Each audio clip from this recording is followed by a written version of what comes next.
السلام علیکم۔ تو شروع کرتے ہیں ناول۔ رات بھیگ رہی تھی، فضا میں خنکی بھر چکی تھی، لون کے درختوں کے تنوں کے گرد لپٹے برقی کمکمے دھندلے پڑ گئے تھے۔ شادی کا ہنگامہ دلہن رخصت ہوتے ہی اپنی آنچل سے باندھ کر لے گئی تھی، اور اپنے پیچھے یہ اداسی، یہ کہلو تنہائی اور دل نگار خاموشی چھوڑ گئی۔ داؤد خان لانچ کے سفید اور کالے نرم صوفے پر یوں اداس سا بیٹھا تھا گویا اس کے جسم میں جان ہی باقی نہ بچی ہو، اور اس میں کچھ شک بجا نہیں تھا کہ اس کی اکلوتی بیٹی روشنی واقعی اس کی جان اور اس کا مقصود حیات تھی۔ وہ ایک کڑیل دل، گریسفل پرسنالٹی کا حامل شخص تھا۔ بال اب تک کالے تھے، ان میں کہیں کہیں سفیدی تھی۔ اس کی چمکتی آنکھیں اس وقت بھیگی ہوئی تھی۔ پتہ نہیں یہ بیٹیاں اتنی جلدی بڑی کیوں ہو جاتی ہیں۔ اس نے اپنے بائیں ہاتھ کی پہلی انگلی کی پشت سے آنکھوں کی حدود اور اس کی مضبوطی کا بھرم توڑتے آنسو جھٹکے۔ تب اس کی نگاہ اپنے بیڈ روم سے برآمد ہوتی اپنی بیوی پر پڑی۔ وہ اکیلی نہیں تھی، بلکہ اس کے ساتھ اس کا براؤن سوٹ کیس بھی تھا۔ وہ بے ساختہ ایک جھٹکے سے اٹھ کر بے تابانہ اس تک آیا۔ یہ کیا؟ اس نے تیز لہجے میں کہنا شروع کیا۔ امید، تم اس وقت کہاں جا رہی ہو؟ اور امید نے نہ سوٹ کیس کا ہینڈل چھوڑا نہ اس کی طرف دیکھا، بس اتنا بولی، میرا کام بس یہیں تک تھا اور امانت حقدار کو بحفاظت پہنچ گئی، سو میرا کام مکمل ہوا۔ مگر تم کہاں جا رہی ہو اور کیوں؟ کیا مجھ سے کوئی غلطی ہو گئی ہے؟ تم ناراض ہو مجھ سے؟ وہ اس کے سامنے آ کھڑا اور اس کے کندھے تھام کر بے قراری سے پوچھنے لگا۔ اب کی بار امید نے نگاہ اٹھائی، اس کی آنکھوں میں آنسو زیادہ تھے یا شکوے، داؤد اندازہ نہ کر سکا۔ غلطی تم سے نہیں، مجھ سے ہوئی تھی آج سے 14 سال پہلے، اور غلطی کی تلافی تو خود ہی کرنی پڑتی ہے، اس نے بے بسی سے روتے ہوئے کہا۔ امید، وہ بلند آواز میں چلایا اور اس کے ہاتھ سے سوٹ کیس گویا چھین کر رکھا اور ڈپٹ کر اس سے پوچھنے لگا، بتاؤ کیا بات ہے؟ آخر اس طرح ناراض ہو کر گھر سے جانے کا کیا مطلب؟ مطلب میں بتا چکی ہوں تمہیں، میرا فرض مکمل ہوا، اب اس گھر میں میرے مزید رکنے کا کیا جواز؟ اس کی آواز لڑکھڑا رہی تھی اس کے قدموں کی طرح۔ یہ کیسی باتیں کر رہی ہو تم؟ یہ گھر تمہارا ہے، تم یہاں سے کیوں جاؤ گی؟ دفتر امید ہذانی انداز میں اس کے ہاتھ جھٹک کر چلائی، نہیں ہے یہ میرا گھر، نہ روشنی، نہ تم، کچھ بھی میرا نہیں ہے۔ میں بیوقوف تھی جو آج تک کسی شراب کے پیچھے دیوانہ وار دوڑتی چلی آئی۔ وہ اس بری طرح بکھری تھی کہ داؤد سے سنبھالی نہیں جا رہی تھی۔ امید میری جان، ہوش کرو، کسی نے کچھ کہا ہے تمہیں؟ بتاؤ مجھے۔ وہ اسے بازوؤں کے حلقے میں لے کر پچکارنے لگا اور میری نفرت سے اسے پرے دھکیلا۔ نہیں داؤد، میں اب تمہاری جھوٹی محبت کے فریب باتوں کے جال میں نہیں الجھ سکتی۔ اچھا ہوا جو میری حیثیت مجھ پر تمہاری ہی زبانی آشکار ہوئی، کوئی اور کہتا تو مجھے یقین نہیں آتا، مگر تم پر تو مجھے آج بھی خود سے زیادہ یقین ہے۔ وہ پھر سے رو پڑی۔ داؤد بری طرح جھنجھلا گیا۔ کیا بیکار کا تماشا کھڑا کر رہی ہو؟ سارے نوکر ابھی یہاں اکٹھے ہو جائیں گے، آخر پتہ تو چلے کہ ہوا کیا ہے۔ خوب، وہ تنزیہ مسکرائی مگر آنکھوں سے متواتر آنسو گر رہے تھے۔ تم چاہتے ہو کہ قتل بھی کر دو اور چرچا بھی نہ ہو؟ Shut up! وہ دشتی سے دھاڑا، تمیز سے بات کرو اور سیدھی طرح بتاؤ کہ معاملہ کیا ہے۔ اس کی برداشت کی حد یہیں تک تھی، اور پھر وہ کوئی دیا تو تھی نہیں کہ جس کی بدتمیزی بھی وہ سر آنکھوں پر سنبھال رکھتا۔ وہ زہر خوند ہو کر بولی، معاملہ یہ ہے کہ جس مقصد کے لیے تم نے مجھے اپنایا تھا وہ پورا ہوا، لہٰذا اب میرا یہاں مزید رہنا بے معنی ہے۔ یہ تم سے کس نے کہا؟ وہ تیز لہجے میں پوچھنے لگا۔ تم نے، وہ بڑے سکون سے بولی، طوفان کے تباہ کاری کے بعد کا سکون۔ میں نے؟ داؤد جھنجھلاہٹ سے بولا۔ ہاں تم نے لکھا ہے تمام ڈائریوں میں، چاہو تو جا کر دیکھ لو، اگر بھول گئے ہو تو۔ وہ اسپاٹ لہجے میں بولی۔ تبھی باہر گیٹ پر کسی گاڑی کا ہارن گونجا اور امید نے دوبارہ سوٹ کیس اٹھا لیا۔ گھر سے نکلتے اس نے ایک الوداعی نظر گھر کے در و دیوار پر ڈالی جو اس کے اپنے تھے ہی نہیں، مگر یہ سچائی اس پر آج آشکار ہوئی تھی۔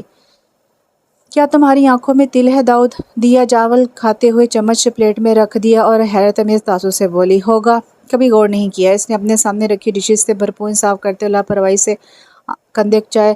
وہ اور دیا اس وقت لنچ کرنے آفس کے قریبی چائنیز ریسٹورینٹ میں آئے تھے۔ او میرے خدایا! دیا نے اپنا سر دونوں ہاتھوں سے تھام لیا اور اذیت امیز انداز میں نیچے دیکھتے ہوئے اپنا سر نفی میں ہلانے لگی۔ کیا ہوا؟ پھر سر درد؟ داؤد نے یکلخت کھانا چھوڑ کر اس کی جانب فکر مندی سے دیکھا۔ چلو اٹھو، فوراً ڈاکٹر کے پاس چلو۔ وہ اٹھنے لگا۔ مجھ سے کیسے چوک ہوگی؟ میرا دھیان تمہارے دل کی طرف کبھی یوں نہیں گیا ہے۔ کیا بول رہی ہو؟ وہ حیرت سے بولا۔ پلیز!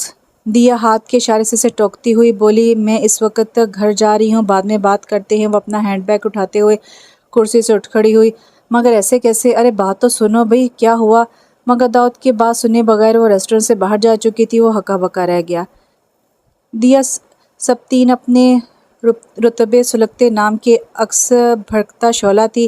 والدین بچپن میں گزر گئے تھے۔ خالہ نے اپنے 6 بچوں کے ساتھ خدا خوفی کے تحت اسے جیسے تیسے پال ہی لیا تھا۔ اگر 2 وقت کی روٹی کھلا دینا اور چھت کا آسرا فراہم کرنا پالنا کہلاتا ہے تو واقعی اسے اس کی خالہ نے پالا تھا۔ باقی تن ڈھانپنے کے لیے اترن بھی مل جاتی تھی اور کھیلنے کے لیے پرانے کھلونے بھی۔ پھر پتہ نہیں کب اس نے اپنا حق مانگنا سیکھ لیا تھا۔ سرکاری اسکول میں دل لگا کر پڑھتی تھی۔ بڑی جماعتوں میں آئی تو اپنی کتابوں وغیرہ کا خرچہ ٹیوشن پڑھا کر پورا کرنے لگی۔ اس میں سب کچھ بچتا تو اپنے چھوٹے موٹے دوسرے اخراجات بھی نکال لیتی۔ خالہ کو اس کی ذات کی پرواہ اب اتنی نہیں رہی تھی کیونکہ ان کی شادی کے لائق 4 بیٹیاں ہی ان کی فکر کا محور بن کر رہ گئی تھی۔ وہ بڑا سہانا دن تھا کہ جس دن وہ یونیورسٹی میں داخل ہوئی تھی۔ داؤد خان اونچا لمبا گوڑا چٹا گھنے سیاہ بالوں والا اور خوبرو نوجوان، سنجیدہ بردبار اور لیے دیے رہنے والا نوجوان تھا۔ وہ مزاجاً روایتی مرد تھا۔ سارا خاندان پشاور میں آباد تھا۔ وہ پڑھائی کی غرض سے یہاں آیا تھا۔ اسے چیخ چیخ کر باتیں کرنے والی لڑکیاں سخت ناپسند تھیں۔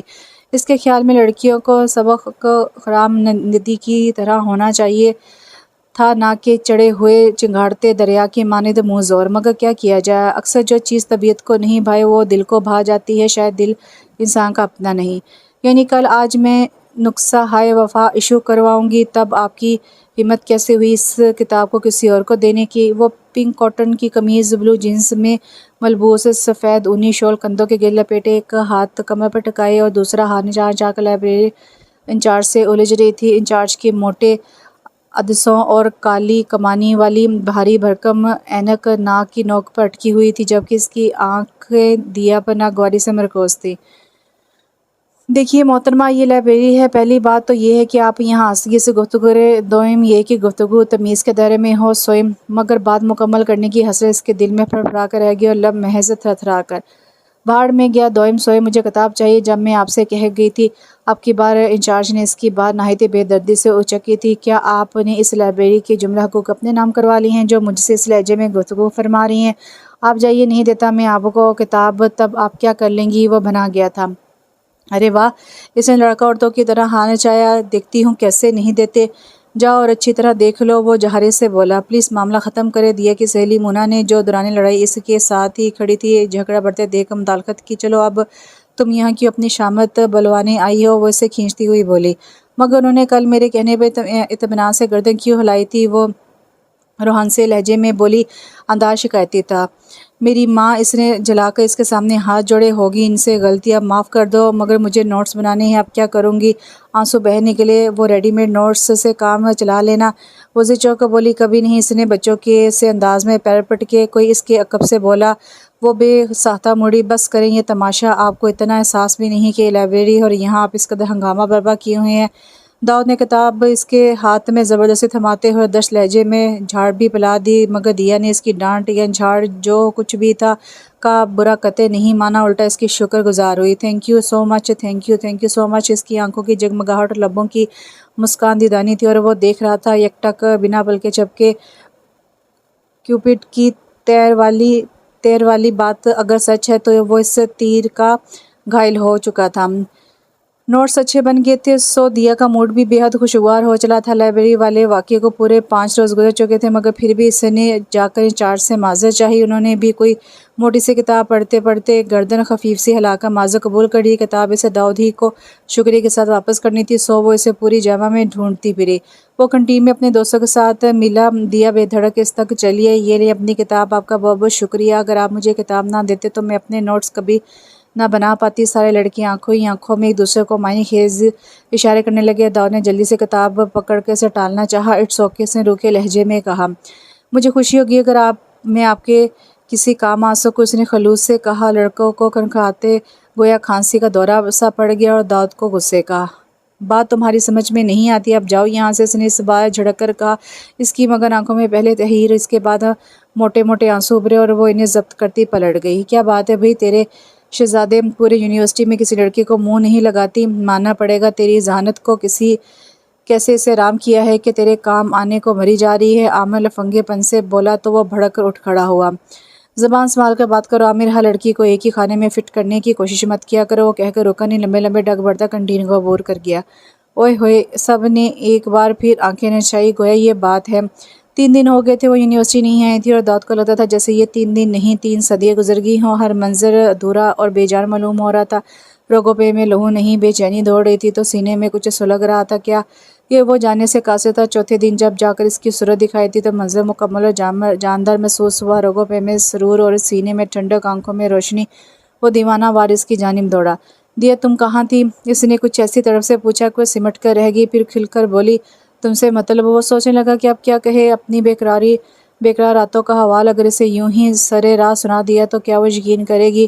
فکر تھی تمہاری کہ تم کہاں ہو؟ وہ خود پر قابو پا کر بولا۔ وہ جو ٹھہر گئی تھی پھر چلنے لگی، وہ اس کے ہم قدم تھا۔ میری فکر کرنے کی ضرورت نہیں، میں خود اپنی فکر کرنے کو کافی ہوں، اس نے سر جھٹک کر کہا تو داؤد کا دل تڑپ کر رہ گیا۔ ہوں، بخار تھا اور سر میں درد بھی۔ وہ غالباً زیادہ دیر ناراض رہنے والوں میں سے نہیں تھی۔ ڈاکٹر کو دکھایا؟ وہ تشویش سے بولا۔ ڈاکٹر کے پاس جا کے اس کی فیس ادا کرنا میں افورڈ نہیں کر سکتی، اپنے طور پر دعا لے لی تھی، وہ سادگی سے بولی، اور داؤد کا دل تاثر میں ڈوب گیا۔ وہ یونیورسٹی آف ہونے کے بعد گاڑی لے کر بیٹھا تھا، مگر ان میں آج تک دیا کو بٹھانے کی ہمت نہیں ہو سکی تھی۔ میرے ساتھ چلو گی؟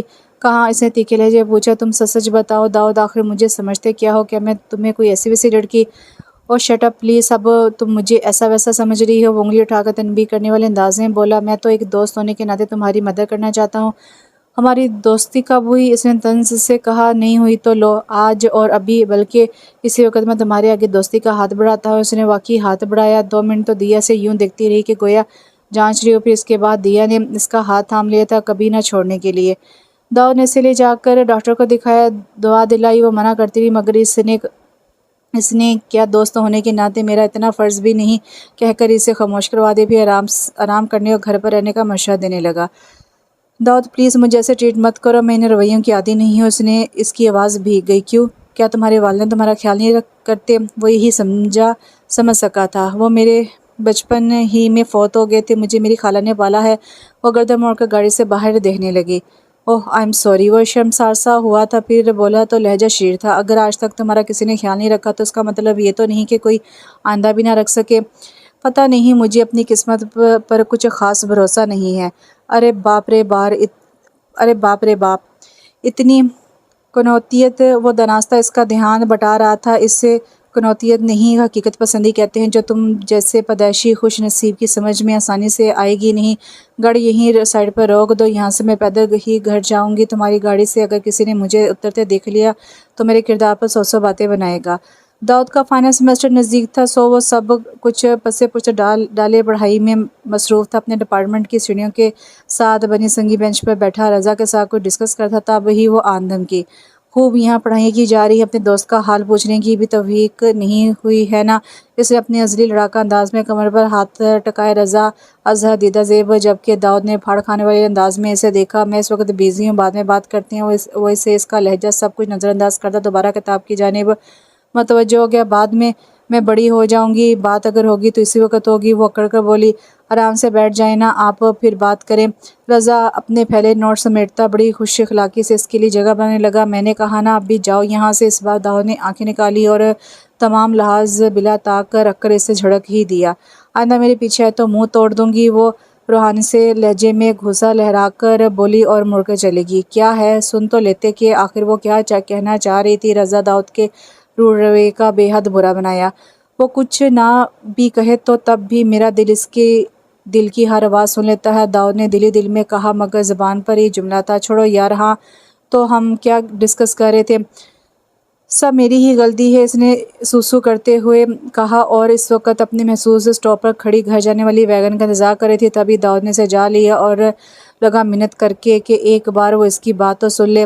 میں نے ہی تمہیں سمجھنے میں سنگین غلطی کر دی، میں اس قابل ہی نہیں ہوں کہ کوئی مجھ سے دوستی کا اعلان سب کے سامنے کر سکے، وہ رنجیدگی سے بولی۔ اسٹاپ سے رش تقریباً چھٹ چکا تھا، اکا دکا موجود لوگ انہیں بڑی مشکوک نظروں سے دیکھ رہے تھے۔ داؤد سنجیدہ مزاج انسان کے لیے خاصی اوکھڑ صورتحال تھی، اس لیے وہ جھنجھلا کر ہاتھ جوڑتے ہوئے بولا، باقی کا رونا دھونا گاڑی میں بیٹھ کر کر لینا یار، یہاں سے تو چلو۔ نہیں چلوں گی تمہارے ساتھ، اور بھڑک کر چلائی۔ اچھی بات ہے، وہ غصے سے بولا، میں تمہیں زبردستی گھسیٹ کر گاڑی میں ڈال لوں گا اور لوگ مجھے اغوا کار سمجھ کر پیٹنے سے بھی دریغ نہیں کریں گے، اور اس کے بعد حوالہ پولیس سے کر دیا جاؤں گا، یہی چاہتی ہو نا تم؟ اور دیا نے مزید کچھ کہیں بینا زور زور سے رونا شروع کر دیا، اور داؤد کا جی چاہتا تھا کہ وہ اپنے ہی بال نوچ ڈالے۔ چلو، اس نے رونے کے درمیان ذرا توقف کرتے ہوئے کہا، اور داؤد ایک سیکنڈ بھی ضائع کیے بغیر فٹافٹ گاڑی میں آ بیٹھا۔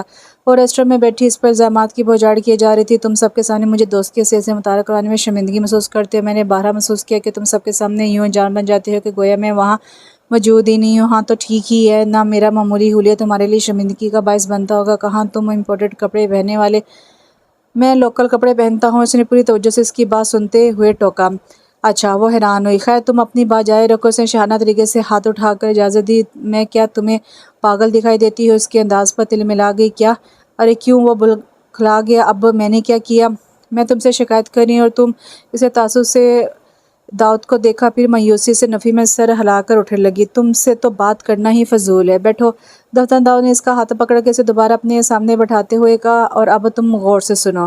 اس کا لہجہ اتنا کبیر تھا کہ وہ مکانکی انداز میں دوبارہ بیٹھ گئی۔ وہ بولنے لگا، جب میں نے پہلی بار تمہیں لائبریری میں انچارج سے جھگڑتے دیکھا تو سچ پوچھو تو تم مجھے بہت بری لگی۔ مجھے یوں چیخ چیخ کر بولنے اور بات بات پر مرنے مرانے پر تل جانے والی لڑکیاں بے حد بری لگا کرتی تھی۔ مگر وہ رکا اور جیسے مناسب ترین الفاظوں کا انتخاب کرنے لگا۔ دیا نہ سمجھنے والے انداز میں اس کی تہمید سن رہی تھی، مگر پھر نہ جانے کیا ہوا، تم مجھے بے تحاشا اچھی لگنے لگی، اتنی اچھی کہ جی چاہتا ہے کہ تمہیں دنیا کی نظروں سے چھپا کر کہیں محفوظ کر لو۔ اس کی آنکھیں گواہی دے رہی تھی اور الفاظ جیسے بھیگ رہے ہوں، ان سے لالی شفاف موتیوں کی طرح چمک رہی تھی۔ دیا دم بخود رہ گئی۔ کیا ہوا؟ کیا سوچ رہی ہو؟ داؤد نے اس کی حیران آنکھوں کے آگے چٹکی بجائی۔ کیا تمہیں مجھ سے محبت ہو گئی ہے؟ کچھ دیر کے بعد اس کے لب واہ ہوئے۔ جی ہاں۔ داؤد کا جی چاہا۔ وہ اپنا سر پیڑ لے۔ پہلی لڑکی دیکھی تھی جو اظہار محبت پر شرمانے لجانے کی بجائے الٹا سوال کر رہی تھی۔ میں یقیناً سچ کہہ رہا ہوں، اگر محبت کرتے ہو تو سب کے سامنے مجھ سے بات کرنے سے کتراتے کیوں ہو؟ آنکھیں نکال کر تفتیشی انداز میں کہا، میں اپنے اور تمہارے تعلق کو تماشا نہیں بنانا چاہتا، وہ سنجیدگی سے بولا، اور اس نے دیکھا کہ اب کی بار وہ کھل کر مسکرائی تھی، بنا کسی فکر اور خدشے کے۔ پھر وہ دونوں اتنی تیزی سے نزدیک آئے کہ خود بھی حیران رہ جاتے۔ داؤد خان ایک سیدھی سادی اور بہتری زندگی گزارتا آیا تھا، جبکہ دیا کا معاملہ الٹ تھا۔ اس کی زندگی نہ سیدھی سادی تھی اور نہ بہترین، اور اب جو داؤد کی صورت میں اسے خوشی ملی تھی تو نہ جانے کیوں اس کے دل میں یہ خوف جونک کی طرح چمٹ گیا تھا کہ ہو نہ ہو زندگی کے کسی نہ کسی مقام پر جلد یا بدیر یہ خوشی بھی اس سے چھین جائے گی۔ داؤد اس کے وہموں پر ہنستا، اس کا مذاق اڑاتا۔ وہ زیادہ فکر مند ہوتی تو اپنی وفاؤں کا یقین دلاتا، دلاسا دیتا۔ دن پر لگا کر اڑ گئی اور داؤد کا فائنل سیمسٹر آن پہنچا۔ اس نے پیپرز دیے اور اختتام پر اپنے گھر روانگی کی ٹھانی۔ دیا سے الوداعی ملاقات کے لیے آیا تھا تو یہاں اس کے وہی خدشے، ہمیشہ کے لیے جا رہے ہونا، میں جانتی ہوں تم وہی اپنی کسی کزن سے شادی کر لو گے اور لوٹ کر نہیں آؤ گے۔ وہ سینے پر ہاتھ باندھے منہ پھیلائے پیش گوئیاں کر رہی تھی۔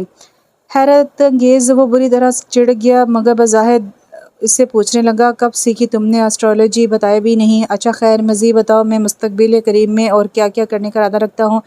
مذاق اڑا رہے ہو؟ اس نے جھیل سی آنکھیں اٹھا کر اسے شکوہ کرنا نگاہوں سے دیکھا۔ یار اب رونا شروع مت کر دینا، تم کیوں فضول باتیں سوچتی رہتی ہو؟ اور اس نے بل بل کر رونا شروع کر دیا۔ داؤد بے چارگی سے اسے دیکھا۔ یا دیا پلیز، پبلک پلیس ہے، تمہارے آنسو بھی صاف نہیں کر سکوں گا، مگر اتنا ضرور کہوں گا کہ تمہارے یہ آنسو میرے دل پر گر رہے ہیں یار، وہ لاچاری سے بولا۔ اس نے کچھ اتنے غیر رومانی انداز میں رومانی بات کی تھی کہ دیا بے ساختہ ہنس پڑی۔ یہ ہوئی نا بات، اس کا دل شاد ہو گیا۔ وہ مسکرا کر بولا، تو لہجہ مضبوط تھا، اپنے دل سے یہ وہم نکال دو دیا، داؤد خان نے تمہیں زبان دی ہے کہ وہ مر جائے گا مگر کسی قیمت پر بھی تمہیں خود سے جدا نہیں ہونے دے گا۔ میں یقین رکھتی ہوں تمہارے جذبوں کی صداقت پر۔ وہ بے دردی سے اپنی آنکھیں رگڑ کر بولی، مگر اس دل کا کیا کروں، پاگل سمجھتا ہی نہیں ہے۔ اس کی آواز میں معصوم سی بے چینی تھی۔ چھوڑو دل کو اس کے حال پر اور بتاؤ مجھے میں پشاور سے تمہارے لیے کیا لاؤں؟ دلاسے کے علاوہ جو جی چاہے وہ مکمل سنجیدگی سے بولی۔ داؤد کھل کر ہنس پڑا۔ پڑھائی ختم، اب آگے کا کیا سوچا ہے؟ وہ سکون سے ماں کی گوش میں سر رکھے آنکھیں موندے ہوئے تھا، تبھی ماں نے بالوں پر پیار سے ہاتھ پھیرتے ہوئے سوال کیا، جاب اور کیا؟ وہ اطمینان سے بولا۔ ماں شفقت سے مسکرائی، اور شادی نہیں کرنی کیا؟ آپ اس حق کی کر دیں، اس نے خود سے چھوٹے بھائی کا نام لیا ہے۔ بے وقوف، ماں نے پیار سے سر پر چتر سیدھ کی، وہ بھی چھوٹا ہے، پہلے تیری ہوگی پھر دیکھنا لڑکی کی، یہی تو صحیح۔ عمر ہوتی ہے اپنے گھر جانے کی۔ زرینہ بہن فکر مند رہتی ہے سیرت کے لیے۔ پہلے لبوں کی مسکراہٹ غائب ہوئی، پھر آنکھیں پٹ سے کھلی۔ اس کے بعد وہ خود ایک جھٹکے سے اٹھ بیٹھا اور بڑی فکر مندی سے انہیں دیکھنے لگا۔ سیرت، اس کا یہاں کیا ذکر وہ سمجھ نہیں پایا تھا۔ کیوں؟ ماں کے تیور بگڑے پھر اور کس کا ذکر ہوگا؟ بچپن سے تیرے نام پر بیٹھی ہے اور کتنا انتظار کرواؤں میں اپنی بہن کو۔ داد کو لگا جیسے کسی نے کوہ ہمالیہ اس پر لا دیا ہو۔ وہ بلخلا کر بولا، مگر میں اس سے شادی نہیں کر سکتا۔ وہ اٹھ کھڑا ہوا۔ خانہ خرابہ ماں غصے سے بڑبڑائی، ان کا سرخ سفید رنگ آتش ہو گیا تھا۔ پھر کسی سے کرے گا؟ اور داؤد نے کبھی نہیں سوچا تھا کہ اسے ایسی سچویشن سے دوچار ہونا پڑے گا، اور یہ تو بالکل بھی نہیں چاہتا کہ یوں دیا کا ذکر کرنا پڑے گا۔ اپنا موقع بیان کرنا ہی پڑا۔ میری یونیورسٹی میں پڑھتی ہے، دیا نام ہے۔ ہاں، وہ بہت اچھی، بہت معصوم لڑکی ہے۔ آپ اسے سے ملیں گی تو وہ سونے کی بھی ہو تب بھی مجھے قبول نہیں ہے۔ میری بہو اگر کوئی بنے گی تو وہ سیرت ہی ہوگی۔ لکھ لینا میری اس بات کو۔ یہ عجیب بات ہے، کرنے پڑھائیاں جاتے ہو اور لے کر بیویاں لوٹتے ہو، مگر یاد رکھنا تو نے ایسی کوئی حرکت کی تو مجھ سے برا کوئی نہیں ہوگا۔ انہوں نے صاف جتا دیا۔ داؤد نے بے اندازہ پریشانی محسوس کی تھی۔ فی الحال وہ جیسے تیسے شادی کے ذکر اور سیرت کے لیے ماں کی فکر دونوں سے بامشکل جان چھڑا کر واپس کراچی لوٹا تھا اور یہاں ایک ملٹی نیشنل فرم میں جاب کرنے لگا۔ وہ متفرق تھا اور مضطرب بھی۔ دیا یہ بات محسوس کیے بنا نہ رہ سکی۔ اس نے اپنی باتوں کے درمیان داؤد سے بارہا سوال کیا تھا، کیا وہ اتنے پریشان سے کیوں لگتے ہو؟ وہم ہے تمہارا۔ وہ صاف ٹال گیا۔ اپنی ماں کی خواہش و مطالبہ اس کو بتا کر وہ اپنی پریشانیوں میں اضافہ نہیں کرنا چاہتا تھا۔ نہیں بتاؤ مجھے، وہ ہر درمیز سے بولی تو وہ غصے میں آ گیا۔ کیوں ایک بات کے پیچھے پڑ جاتی ہو؟ میں تنگ آ گیا ہوں تمہاری بچکانہ عادتوں سے۔ وہ اس بار بالکل خاموش رہی اور اسی خاموشی سے فون بند کر کے سوئچ آف کر دیا۔ ارے، اس نے بے حد حیرانی سے فون کان سے ہٹایا۔ ایک بار، دو بار، تین بار اس کا فون مسلسل پاور آف کی گردان کرتا رہا۔ داؤد نے جھنجھلا کر فون دیوار پر دے مارا تھا۔ I'm sorry، میں بہت بری ہوں جو تمہیں تنگ کرتی ہوں۔ تم جو سزا دو گے مجھے منظور ہوگی۔ اتنے دنوں بعد جب وہ بے دلی سے اپنے آفس میں بیٹھا کام کرتا اور غلطیاں زیادہ کرتا، تب اسے دیا کا یہ پیغام جہاں افزا ملا۔ پیغام پڑھ کر مزاج کی ساری تلخی جاتی رہی، موڈ خوشگوار اور ذہن بشاش ہو گئے۔ اس نے فائل ایک طرف کی اور ذرا ریلیکس انداز میں کرسی کی پشت سے ٹیک لگا کر فوراً سے فون ملایا۔ سزا تجویز کر لی ہے میں نے تمہارے لیے۔ رابطہ قائم ہونے پر اس نے چھوٹتے ہی کہا، کہو۔ وہ روئی روئی سی آواز میں بولی، گویا داؤد کے دل کو چیرے لگ گئے۔ کل کا پورا دن میرے نام کر دو، وہ حکمیہ لہجے میں بولا۔ اس سے لگا وہ مسکرائی ہو۔ داؤد نے فون بند کر دیا اور اب کی بار وہ دل جمی سے فائل کی جانب متوجہ ہوا تھا، اور وہ دونوں پورا دن سوائے سمندر کی باہوں کے اور کہاں گزار سکتے تھے، سو وہیں چلے گلے شکوے روٹھنا بنانا۔ اس کے بعد بات مستقبل کی ہونے لگی۔ اب شام ڈھل رہی تھی، سمندر کی نم آلود بدمست ہوا تیز ہو رہی تھی، آسمان کی نلاہٹوں پر شفق پھیلتی جا رہی تھی، سورج غروب ہونے کو تھا، پرندے اپنے ٹھکانوں کو واپس لوٹ رہے تھے، تا حد نگاہ تک پھیلاؤ تھا۔ سمندر کچھ اور پرسا لگنے لگا تھا اور اس کے کنارے دو دیوانے اپنے ارد گرد سے بے نیاز مستقبل کے منصوبے بنا رہے تھے۔ ہم ہر سال اپنی پہلی ملاقات کی اینیورسری منایا کریں گے، اور وہ بھی کسی ہل اسٹیشن جا کر۔ دیا اپنے اڑتے بالوں کو چہرے سے ہٹاتی ہوئی بولی، آئیڈیا اچھا ہے۔ وہ پرحرارت نگاہوں سے اس کا چہرہ تک رہا تھا۔ اور تم مجھے باقاعدہ ڈنر پر لے جا کر، انفیکٹ کینڈل لائٹ ڈنر پر لے جا کر سرخ گلابوں اور خاموشی کے ساتھ ول یو میری می کہو گے؟ وہ شہادت کی انگلی اس کی جانب اٹھا کر دیوانے بھرے لہجے میں بولی تو اس نے اپنا سر دونوں ہاتھوں پر گرا لیا۔ خدا کا شکر ہے تم نے ڈائمنڈ انگوٹھی کی شرط نہیں لگا دی، یہ تو بہتر ہوا۔ وہ ہنس کر بولی، میں مادہ پرست نہیں ہوں، صرف زندگی کو خوابوں کی طرح بسر کرنا چاہتی ہوں۔ چونکہ بچپن سے مجھے خواب بھی بہت حقیقت پسندانہ قسم کے آتے رہے ہیں، اس لیے میں نے جاگتی آنکھوں سے خواب دیکھنا شروع کر دی ہیں۔ آخر میں اس کے لہجے میں افسردگی گھل گئی تھی۔ بہت اچھا کیا، وہ اس کی اداسی بھانپ کر خوش دلی سے بولا، جاگتی آنکھیں بند آنکھوں سے زیادہ خوش کن خواب دیکھتی ہیں۔ ہوں، چلو اب چلے، مجھے گھر ڈراپ کر دو، مزید یہیں ٹھہرے تو مجھے دیر ہو جائے گی۔ اس نے اپنی سفید اسٹرپ والی گھڑی دیکھی جو شام کے 5 بج آ رہی تھی۔ اف، تمہارے ساتھ وقت کتنی جلدی گزر جاتا ہے، کاش کہ تمہارے ساتھ میرا وقت ٹھہر جایا کرے۔ اس نے بڑے جذب سے دعا کی تھی، اور دل سے مانگی دعائیں کبھی رد نہیں کی جاتی۔ دن یوں ہی عام سے انداز میں گزرتے گئے۔ ہاں، اتنا ہوا کہ داؤد جس فرم میں ملازم تھا وہیں اس نے ذرا سی کوشش کر کے دیا کو بھی رکھوا دیا تھا، کیونکہ اسے ضرورت تھی۔ داؤد کو بھی اطمینان رہتا تھا کہ نظروں کے سامنے رہتی ہے۔ گو کہ آفس میں وہ اس سے بہت لیے دے رہتی، بات بھی کم کام کی کرتی اور یہ داؤد ہی کی تاکید پر وہ کر رہی تھی، وگرنہ اس کا بچکانہ مزاج داؤد کے اطمینان کی جھیل میں پہلا بڑا بھاری پتھر کل ہی پڑا تھا۔ کل اماں کا فون آیا تھا۔ زینہ خالہ کی طبیعت نامعلوم وجوہات کی بنا پر بگڑ گئی تھی اور وہ سیرت کو جلد از جلد دلہن بنے دیکھنا چاہتی تھی، اور داؤد کی ماں فروزہ اسے دولہا۔ وہ انہیں فون پر ہر طرح سے ٹال چکا تھا کہ ابراہیم خان اس کے والد نے اس کی ایک بھی سنے بغیر فوراً اسے پشاور طلب کیا۔ کیا کرتا جانا ہی پڑا۔ جانے سے قبل وہ ہلکے پھلکے انداز میں ان باتوں کا ذکر دیا سے کرنا چاہتا تھا۔ سیرت کو اپنانے کا تو سوال ہی پیدا نہیں ہوتا تھا۔ وہ ماں باپ کو دیا کے حق میں ہموار کرنے جا رہا تھا۔ یہی بات کرنے کی غرض سے وہ دیا کو لے کر لنچ پر آیا تھا کہ نہ جانے کیسے اس نے داؤد کی آنکھوں کا تل بازیاب کر لیا تھا، اور بنا کچھ کہے بنا کچھ سنے اٹھ کر اضطراری انداز میں چل دی، اور وہ اب سر تھامے بیٹھا تھا۔ کہہ چکا ہوں یہ ہرگز ممکن نہیں، وہ دو ٹوک انداز میں مگر تہذیب کے دائرے میں رہ کر بولا۔ والد محترم کے کمرے میں تالے لگے تھے۔ ماں باپ اسحاق اور وہ دونوں ہاتھ پینٹ کی جیبوں میں گھسائے کے ٹہرے میں کھڑا تھا۔ دیکھ لیا؟ فروزہ نے از حد شاکی نظروں سے والد محترم کی جانب دیکھا جو فکر مند سے بیٹھے تھے۔ ساری پٹیاں اس ڈائی نے پڑھا کر بھیجا ہے ماں پلیز۔ وہ رنجیدہ ہوا۔ دیا کے متعلق ان نازیبا الفاظ نے اس کے دل کو دکھ پہنچایا تھا۔ ایسی کوئی بات نہیں ہے، بلکہ اسے تو معلوم تک نہیں کہ یہاں کیا صورتحال ہے۔ دیکھو داؤد، اس کے باپ نے سنجیدگی سے کہنا شروع کیا، یہ تمہاری ماں کی زبان کا معاملہ ہے، شادی تو تمہیں بہرحال سیرت سے ہی کرنی پڑے گی۔ اور یوں بھی وہ ذرا رک کر پھر آواز بدل کر بولے، اب ان کے لہجے سے کرختگی جھلکی تھی، کسی غیر ذات کی لڑکی کو تمہاری بیوی کے روپ میں ہم ہرگز پسند نہیں کر سکتے۔ خوب۔ وہ اپنے اشتعال پر قابو پا کر بولا، ماں کی زبان کی اہمیت ہے آپ کی نظر میں، اور میری زبان، ایک مرد کی زبان کی کوئی ویلیو نہیں آپ کی نزدیک۔ اس نے ابراہیم صاحب پر آنکھیں جمائی۔ وہ کچھ بے چین ہو گئے۔ ہم سے پوچھ کے اس خانہ خراب کو زبان دی ہے؟ اماں تل ملا کر بولی، آپ نے مجھ سے پوچھ کر خالہ کو زبان دی تھی؟ وہ دو بولا۔ جواب نہ بن پڑا۔ ماں نے کالی لال شیشوں سے مزین شال کو آنکھوں پر رکھ کر رونا شروع کر دیا، وہی خالص ماؤں والا جذباتی وار لالا، ماں کو یوں رلانے کا آپ کو کوئی حق نہیں ہے۔ اسحاق کے خون نے جوش مارا، میرا دل کچلنے کا حق انہیں کس نے دیا ہے؟ وہ شاید واقعی پڑھ لکھ گیا تھا۔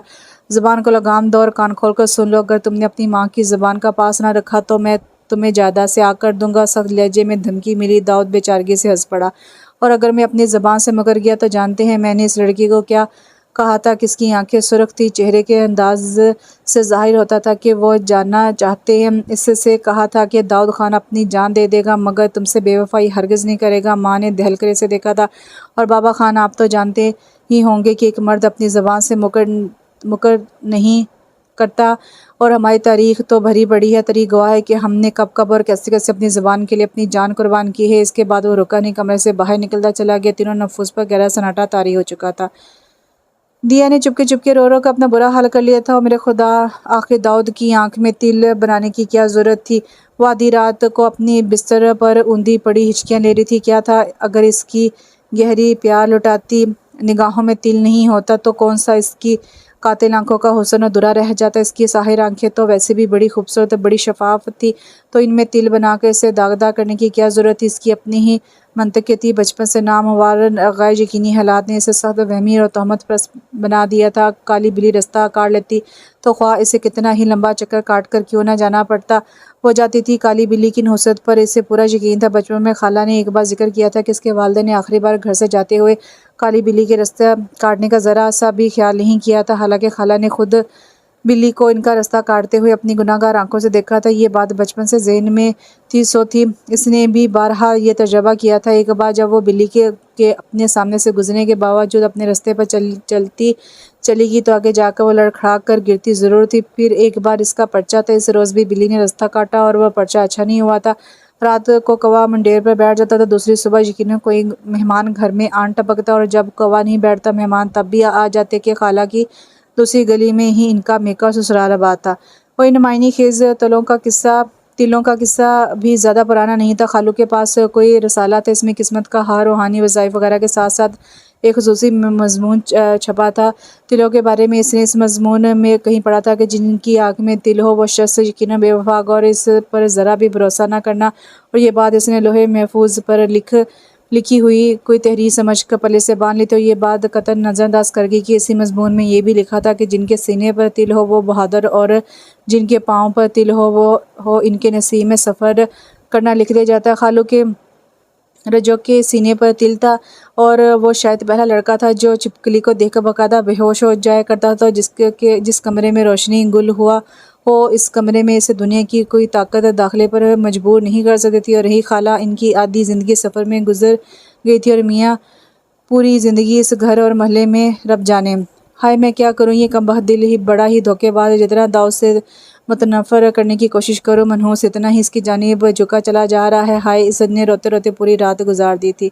بات نہیں بنی، دونوں طرف خاموشی گویا نہ جھکنے کا اعلان تھی۔ داؤد کراچی سے 2 دن کی چھٹی لے کر آیا تھا، بے حد غمگین اور رنجور سا واپس لوٹ آیا۔ کیا تھا اگر اس کی ماں اس کی بات مان جاتی، اور کیا تھا اگر وہ اپنی ماں کے آگے ہتھیار ڈال دیتا۔ دل نے چپکے سے کہا، میرا مسئلہ انا نہیں، محبت ہے، اور ماں چاہتی ہے کہ میں انا اور ضد کے چکر میں اپنی محبت قربان کر دوں۔ محبت جو کائنات کی سب سے حسین تخلیق ہے، محبت روشنی ہے، مٹی ہے، خوشبو ہے، چاندنی ہے، اور انا اس کو بنیاد بنا کر گھر والے ٹوٹ ضرور جاتے ہیں۔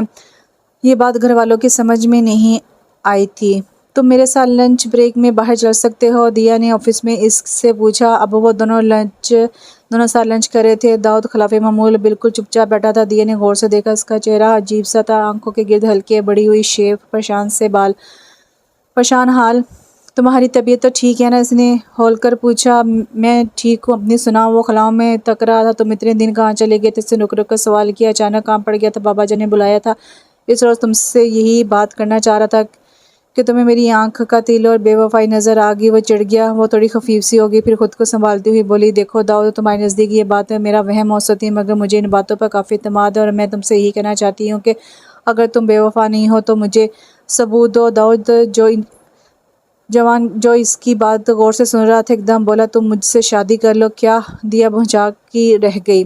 مگر ایسے کیسے؟ وہ بولی، میں نے تو تم سے اس وقت تمہاری چاہت کا ثبوت مانگا ہے، دیکھنا چاہتی ہوں تم کتنے باوفا ہو۔ وہ طنزیہ انداز میں اسے دیکھنے لگی۔ دیا، وفاؤں پر یقین نہیں دلایا جاتا، خود یقین آ جاتا۔ فی الحال میں تمہیں اتنا ہی کہہ سکتا ہوں کہ تمہاری خاطر میں اپنے سارے رشتے پیچھے چھوڑ آیا ہوں، اور تمہیں اب بھی میری وفاداری کا ثبوت چاہیے تو تف ہے داؤد خان کی محبت پر۔ وہ کہہ کر اٹھا اور بنا اس کی طرف دیکھے ریسٹورنٹ سے نکلتا چلا گیا۔ پہلی بار دیا صحیح معنوں میں اس کے انداز پر ہراساں ہوئی تھی۔ حالانکہ نہ تم مجھے کینڈل لائٹ ڈنر پر لے کر گئے، نہ انگوٹھی دیکھ کر گھٹنوں کے بل بیٹھ کر ول یو میری می کہا، مگر میں نے پھر بھی تم سے شادی کر لی۔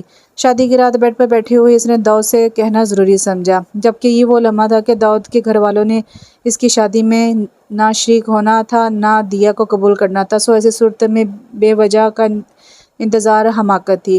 وہ برسر روزگار تھا، شہر میں اپنا فلیٹ بھی تھا، اور وہ ذمہ داری اٹھانے کے لائق بھی۔ تو وہ کس بات کا انتظار کرتا؟ دیا کے والدین ہوتے ہوئے شاید گھر والوں کو لاؤ یا اکیلے برات کیوں لائے ہو جیسے مسائل یا سوالات کھڑے کرتے، مگر دیا کی خالہ اپنی 4 بیٹیوں اور 5 بیٹوں کے سلسلے میں اتنی انتہائی مصروف تھی کہ ان کا دھیان ان باتوں کی جانب نہیں گیا، اور اوپر سے یہ ہوا کہ خاندان برادری کے سامنے انہوں نے عزت سے دیا کو رخصت کر دیا تھا، اور ان کے لیے یہی کافی تھا۔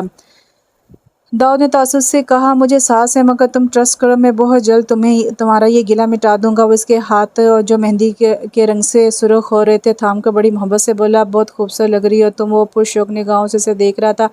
اتنی عام سی تعریف میں نے تم سے کہا بھی تھا کہ خاموش۔ داؤد نے اس کے لبوں پر ہاتھ رکھ دیا، ہمیشہ تمہاری سنتا آیا ہوں، آج تمہیں صرف میری سننی پڑے گی، اس نے بڑے حق سے کہا اور مسکرا دیا۔ دیا اب بالکل خاموش ہو چکی تھی۔ دنیا میں اگر کہیں جنت تھی تو یہ جنت دیا کو مل چکی تھی۔ اس کا ہر دن عید کا، ہر رات شب برات تھی۔ اس کے دل میں اب بھی وہمیں ڈنک مارتے جب بھی وہ داؤد کو ملول اور اداس دیکھتی۔ تمہیں اپنے گھر والے یاد آتے ہیں نا؟ میری وجہ سے ان لوگوں نے تمہیں چھوڑ دیا۔ وہ اس کے شانے پر سر ٹکا کر رنجیدگی سے بولی، ایسی کوئی بات نہیں۔ وہ اس کے نرم بالوں میں محبت سے ہاتھ پھیرنے لگا، تم ہو نا، میرے لیے تمہاری محبت کافی ہے۔ مسکرا کر بولا، وہ نہیں داؤد۔ اس نے اپنا سر داؤد کے کندھے سے ہٹا لیا۔ دنیا میں کسی محبت کو بھی ماں کی محبت کا نعمت بدر قرار نہیں دیا جا سکتا۔ کیوں نہ ایسا کریں، ہم دونوں چلتے ہیں تمہارے گھر اور ان سے معافی مانگ لیتے ہیں، آخر کو تمہاری ماں ہے، وہ ضرور تمہیں معاف کر دیں گی۔ وہ پرجوش ہو کر بولی، چلیں گے، وہاں بھی چلیں گے، مگر ابھی نہیں، فی الحال تو ہم لوگ ناردرن ایریاز جا رہے ہیں اپنا ہنی مون منانے۔ سچی خوشی سے دیا کا چہرہ کھل اٹھا تھا۔ جی جناب۔ وہ دونوں اس وقت وادی سوات کے سب سے شاندار ہوٹل کے ڈنر ہال میں بیٹھے تھے، باہر برف پڑ رہی تھی جبکہ اندر کا ماحول خاصا گرم تھا، نہ سرد۔ دیا کا چہرہ گلابی رنگ کی بیش قیمت فینسی فراک پاجامے میں دمک رہا تھا، وہ پوری طرح اس خوابناک ماحول میں کھوئی ہوئی تھی، اور داؤد اس میں بیک گراؤنڈ میں بجتا دھیمے سروں والا میوزک، مدھم روشنیاں، بے فکر چہرے، اونچے کہکے، سرسراتی خوشبوئیں۔ تبھی ویٹر نے ان کے میز پر بلیک فارسٹ چیریوں سے سجا کر کیک لا کر رکھ دیا۔ دیا نے حیران ہو کر داؤد سے سوال کیا، کیک مگر کس کی سالگرہ ہے؟ داؤد معنی خیزی سے ہنس دیا، تمہیں یاد نہیں؟ کچھ دیر بعد وہ بولا، آج ہی کی تاریخ کو ہم پہلی بار ملے تھے اور تم نے ہی کہا تھا کہ ہم ہر سال آج کی تاریخ کو ہل اسٹیشن آ کر سیلیبریٹ کیا کریں گے۔ وہ نازک سی کینڈل روشن کرتا ہوا بولا، او مائی گاڈ! دیا دونوں ہاتھ گال پر رکھ کر خوشی کے انتہائی مقام پر پہنچ گئی تھی۔ تمہیں یاد تھا؟ یاد نہ ہوتا تو یہ سب کیوں کرتا؟ وہ جیسے برا مان کر بولا، بلکہ غالباً تم بھول چکی تھی۔ ہاں، وہ شرمندہ سی ہوئی، دراصل آج کل تو میرے لیے ہر دن ہی کچھ نہ کچھ خاص ہے اپنے دامن میں لیے طلوع ہو رہا ہے۔ شاید خوشی اور حیرت کی بہتات نے مجھے یہ بات بھلا دی۔ وہ کندھے چاہ کر بولی، چلو خیر۔ اس نے رہنے لگی چھری اٹھاتے ہوئے کہا، اب میرے ساتھ مل کر ذرا یہ کیک تو کاٹو۔ دیا اپنا لرزتا ہاتھ آگے بڑھایا، دونوں نے مل کر کیک کاٹا۔ داؤد نے سیدھے ہاتھ سے ڈیجیٹل کیمرہ تھام رکھا تھا۔ داؤد کے ڈیجیٹل کیمرے نے اس یادگار اور خوبصورت پل کو اپنی آنکھوں میں قید کر لیا۔ ایک شاندار ڈنر کے بعد جب وہ اٹھنے لگی تو داؤد بے ساختہ بولا، ذرا ایک منٹ یوں ہی کھڑی رہو۔ وہ اپنے نیوی بلو کوٹ کی جیب سے کچھ برآمد کرتا ہوا بولا، اب کیا ہوا؟ وہ مسکراہٹ لبوں کے گوشوں میں دبا کر پوچھنے لگا۔ وہ گھٹنوں کے بل بیٹھا اور انگوٹھی اس کی جانب بڑھاتا ہوا بولا، ول یو میری می؟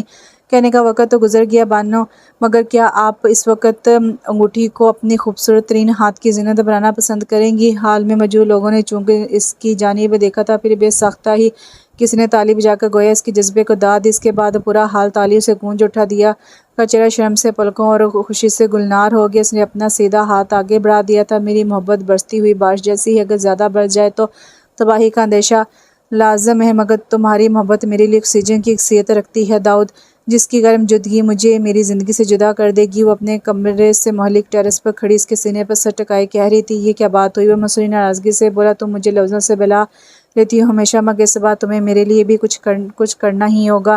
دیا نے اس کے سینے سے سر اٹھا کر اسے گفتگو سے دیکھا، میں تمہیں لفظوں سے بلاتی نہیں ہوں، میرے نزدیک خوبصورت الفاظ اظہار کو چار چاند لگا دیتے ہیں، اور ویسے ذرا میں بھی تو سنوں کہ تم کیا چاہتے ہو، کیا کروں میں؟ اس کا ہاتھ کمر پر لگا ہوا تھا اور وہ کڑے تیوروں سے اسے گھور رہی تھی، مگر لبوں پر چھپ دکھلاتی مسکان بتاتی تھی کہ وہ اس سے دل لگی کر رہی ہے۔ حق دستک پہ میرے ہاتھ سے کھیل جاؤ کسی دن، کیا روز گرجتے ہو، برس جاؤ کسی دن۔ وہ ریلنگ سے کمر ٹکا کر ٹھنڈی سانس بھر کر بولا، نیچے وادی میں بنے گھروں کی جلتی روشنی اور کسی جھرنے سے آتی جھنکار ماحول پر چھایا رومانی سناٹا، سفید آسمان گویا برف کی چادر آسمان نے بھی اوڑھ رکھی تھی، اور اس پر شیر کی ٹانگ توڑتا داؤد۔ دیا جی بھر کے بے مزہ ہوئی، کیا فائدہ تمہاری شاعری کی کتابیں پڑھنے کا، ایک شعر بھی ڈھنگ سے نہیں پڑھ سکتے، نہ شاعرانہ باتیں ہی کر سکتے ہو؟ وہ ناراضگی سے بولی، میں قول سے زیادہ عمل پر یقین رکھتا ہوں۔ وہ مسکرا کر بولا، ہوں۔ اس نے نہوست سے گردن جھٹکی، پھر یکلخت وہ مایوسی سے بولی، میری کتنی خواہش تھی کہ تم شاعرانہ زبان میں اظہار عشق کرتے، میری عمر تو تمہاری خواہشات کی تکمیل کرتی گزر جائے گی۔ اس نے عاجزانہ لہجے میں بلکھلا کر کہا، پھر سیدھا ہوا، ہر بار ایک نیا درد تمہارے سینے سے نکل کر آتا ہے، خدا کی پناہ کیا تم میرے لیے اتنا بھی نہیں کر سکتے؟ اس نے غصے سے پوچھا، نہیں، یہ شاعری واعری کی زبان پڑھنے کی حد تک تو ٹھیک ہے، ویسے میری سمجھ میں نہیں آتی۔ وہ بے بسی سے بولا، اچھا تو ٹھیک ہے۔ وہ مڑ کر جانے لگی، داؤد نے اس کا ہاتھ پکڑ لی، اس کی کالی آنکھوں میں جادو اور چھریاں وریاں خنجر ونجر سب۔ جس دن سے تم روٹھے مجھ سے، یہ روٹھے ہیں، چادر یہ پشتوں کی ہے، مجھ سے بچھڑ کر وہ جبھی یاروں میں بھرا بھرا رہتا ہے، پھیکے پڑ گئے، ہاتھ چھوڑو میرا اور چلو اندر، برف باری شروع ہو رہی ہے۔ دیا اپنی مسکراہٹ دبا کر بولی، کیا ہوا، پسند نہیں ہے یہ غزل؟ اس کا منہ اتر گیا تھا، ہاتھ بھی چھوڑ دیا۔ وہ رکی، اس کی جانب مڑی، اشارے سے بولی، آخر ہو نہ خان، محبت کے درمیان میں بھی جادو اور خنجر ونجر گھسیٹ لائے، مگر پھر بھی اچھی تھی۔ گو کہ میں سمجھنے سے قاصر ہوں، اس میں اظہار محبت کہاں تھا، مگر پھر بھی بہتر کوشش، وہ کہہ کر کمرے میں چلی گئی۔ داؤد اپنے سر پر ہاتھ پھینک رہ گیا۔ اچھا اب سمجھا، شرارت کر کے گئی ہے مجھ سے۔ چند ثانیے بعد جیسے وہ معاملہ سمجھ کے اس کے پیچھے گیا تھا، ہزاروں خوبصورت یادیں لیے وہ لوٹ آئے، معمول کی زندگی شروع ہوئی داؤد کے لیے۔ دیا کی دیوانگی روز بروز بڑھتی ہی گئی، وہ اس کا ہر کام اپنے ہاتھ سے کرتی، اس کے جوتے پالش کرتی، کپڑے دھوتی، پریس کرتی، بال سنوارتی، ٹائی کی نوٹ باندھتی، کوٹ پہناتی اور تو اور کبھی کبھی اسے اپنے ہاتھوں سے کھانا بھی کھلاتی۔ داؤد میں یہی تمہارے منہ سے تسلیم کروانا چاہ رہا تھا۔ وہ خوشی سے چلایا، اگر تم مجھے اپنی رعایا سمجھتی ہو، حالانکہ میں نے تمہارا حاکم ہوں، تب وہ شرار سے اس کے ناک دبا کر بال بگاڑتی۔ بے شک تم حاکم ہو، میرے دل پر تمہاری ہی حکم چلتا ہے، میرے جسم و جاں پر تم ہی حکمرانی کرتے ہو۔ تب داؤد مصنوعی افسوس کرتا، کاش میں بھی تمہاری طرح خوبصورت باتیں کر سکتا، تب تم سے بھی زیادہ دلکش الفاظ میں تمہاری تعریف کرتا۔ نہیں رہنے دو، کر لی تم نے میری تعریف، وہ بگڑ کر کہتی۔ کچھ دیر بعد وہ دونوں ہنس پڑتے۔ دیا ماں بننے والی تھی، داؤد کو پتہ چلا تو وہ خوشی سے دیوانہ ہی ہو گیا۔ پھر اس کے بعد اس نے دیا کا اس طرح خیال رکھا جیسے وہ کانچ کی بنی صورت ہو اور ذرا سے ٹھیس لگ جانے پر اس کی ٹوٹ جانے کا اندیشہ ہو۔ اس نے ایک کل وقتی ملازمہ اس کے لیے رکھ دی تھی۔ کبھی کبھی دیا چڑ جاتی، بس کر دو داؤد، میرے ساتھ اس طرح کا سلوک کر رہے ہو جیسے میں آسمان سے اتری ہوئی کوئی شے ہوں، ایک زندگی کو اپنے لہو سے سینچ رہی ہو۔ یہ کوئی معمولی بات ہے کیا؟ وہ دودھ کا گلاس اسے زبردستی پلانا چاہ رہا تھا۔ مجھے نہیں پینا، اس کا منہ خراب تھا، کوئی وجہ نہیں تھی، بس یوں ہی پی لو میری جان، تمہارے لیے اچھا ہے، میرے لیے یا تمہارے بچے کے لیے؟ وہ عجیب سے لہجے میں بولی، ایک ہی بات ہے۔ وہ اسے پچکانے لگا، میرے دل کو خدشے ستاتے ہیں داؤد۔ وہ دونوں ہاتھوں میں اپنا چہرہ چھپا کر رو پڑی۔ ارے بھی کیا ہوا؟ وہ گلاس رکھ کر اس کے نزدیک بیٹھ گیا۔ تم بدل تو نہیں جاؤ گے نا؟ داؤد اس کے منہ سے ہاتھ ہٹا کے اسے دیکھا۔ ان خدشوں کو دل سے نکال کر پرسکون رہنے کی کوشش کرو۔ اس نے پیاس سے اسے اپنے ساتھ لگا لیا۔ پتہ نہیں کیوں داؤد، مجھے لگتا ہے جیسے میں تم سے بچھڑ جاؤں گی۔ وہ خوف سے لرزاں آواز میں بولی، بے وقوف، میں تمہیں چھوڑنے کا تصور بھی نہیں کر سکتا، میری جان ہو تم، تمہارے بنا میں جینے کا تصور بھی نہیں کر سکتا۔ میرا وجود تم سے مکمل ہوا ہے، میری روح کو تمہاری محبت نے آسودگی بخشی ہے۔ لو دیکھ لو، میں بھی تمہارے ساتھ رہ رہ کر شاعرانہ باتیں سیکھ گیا ہوں، اب تو خوش۔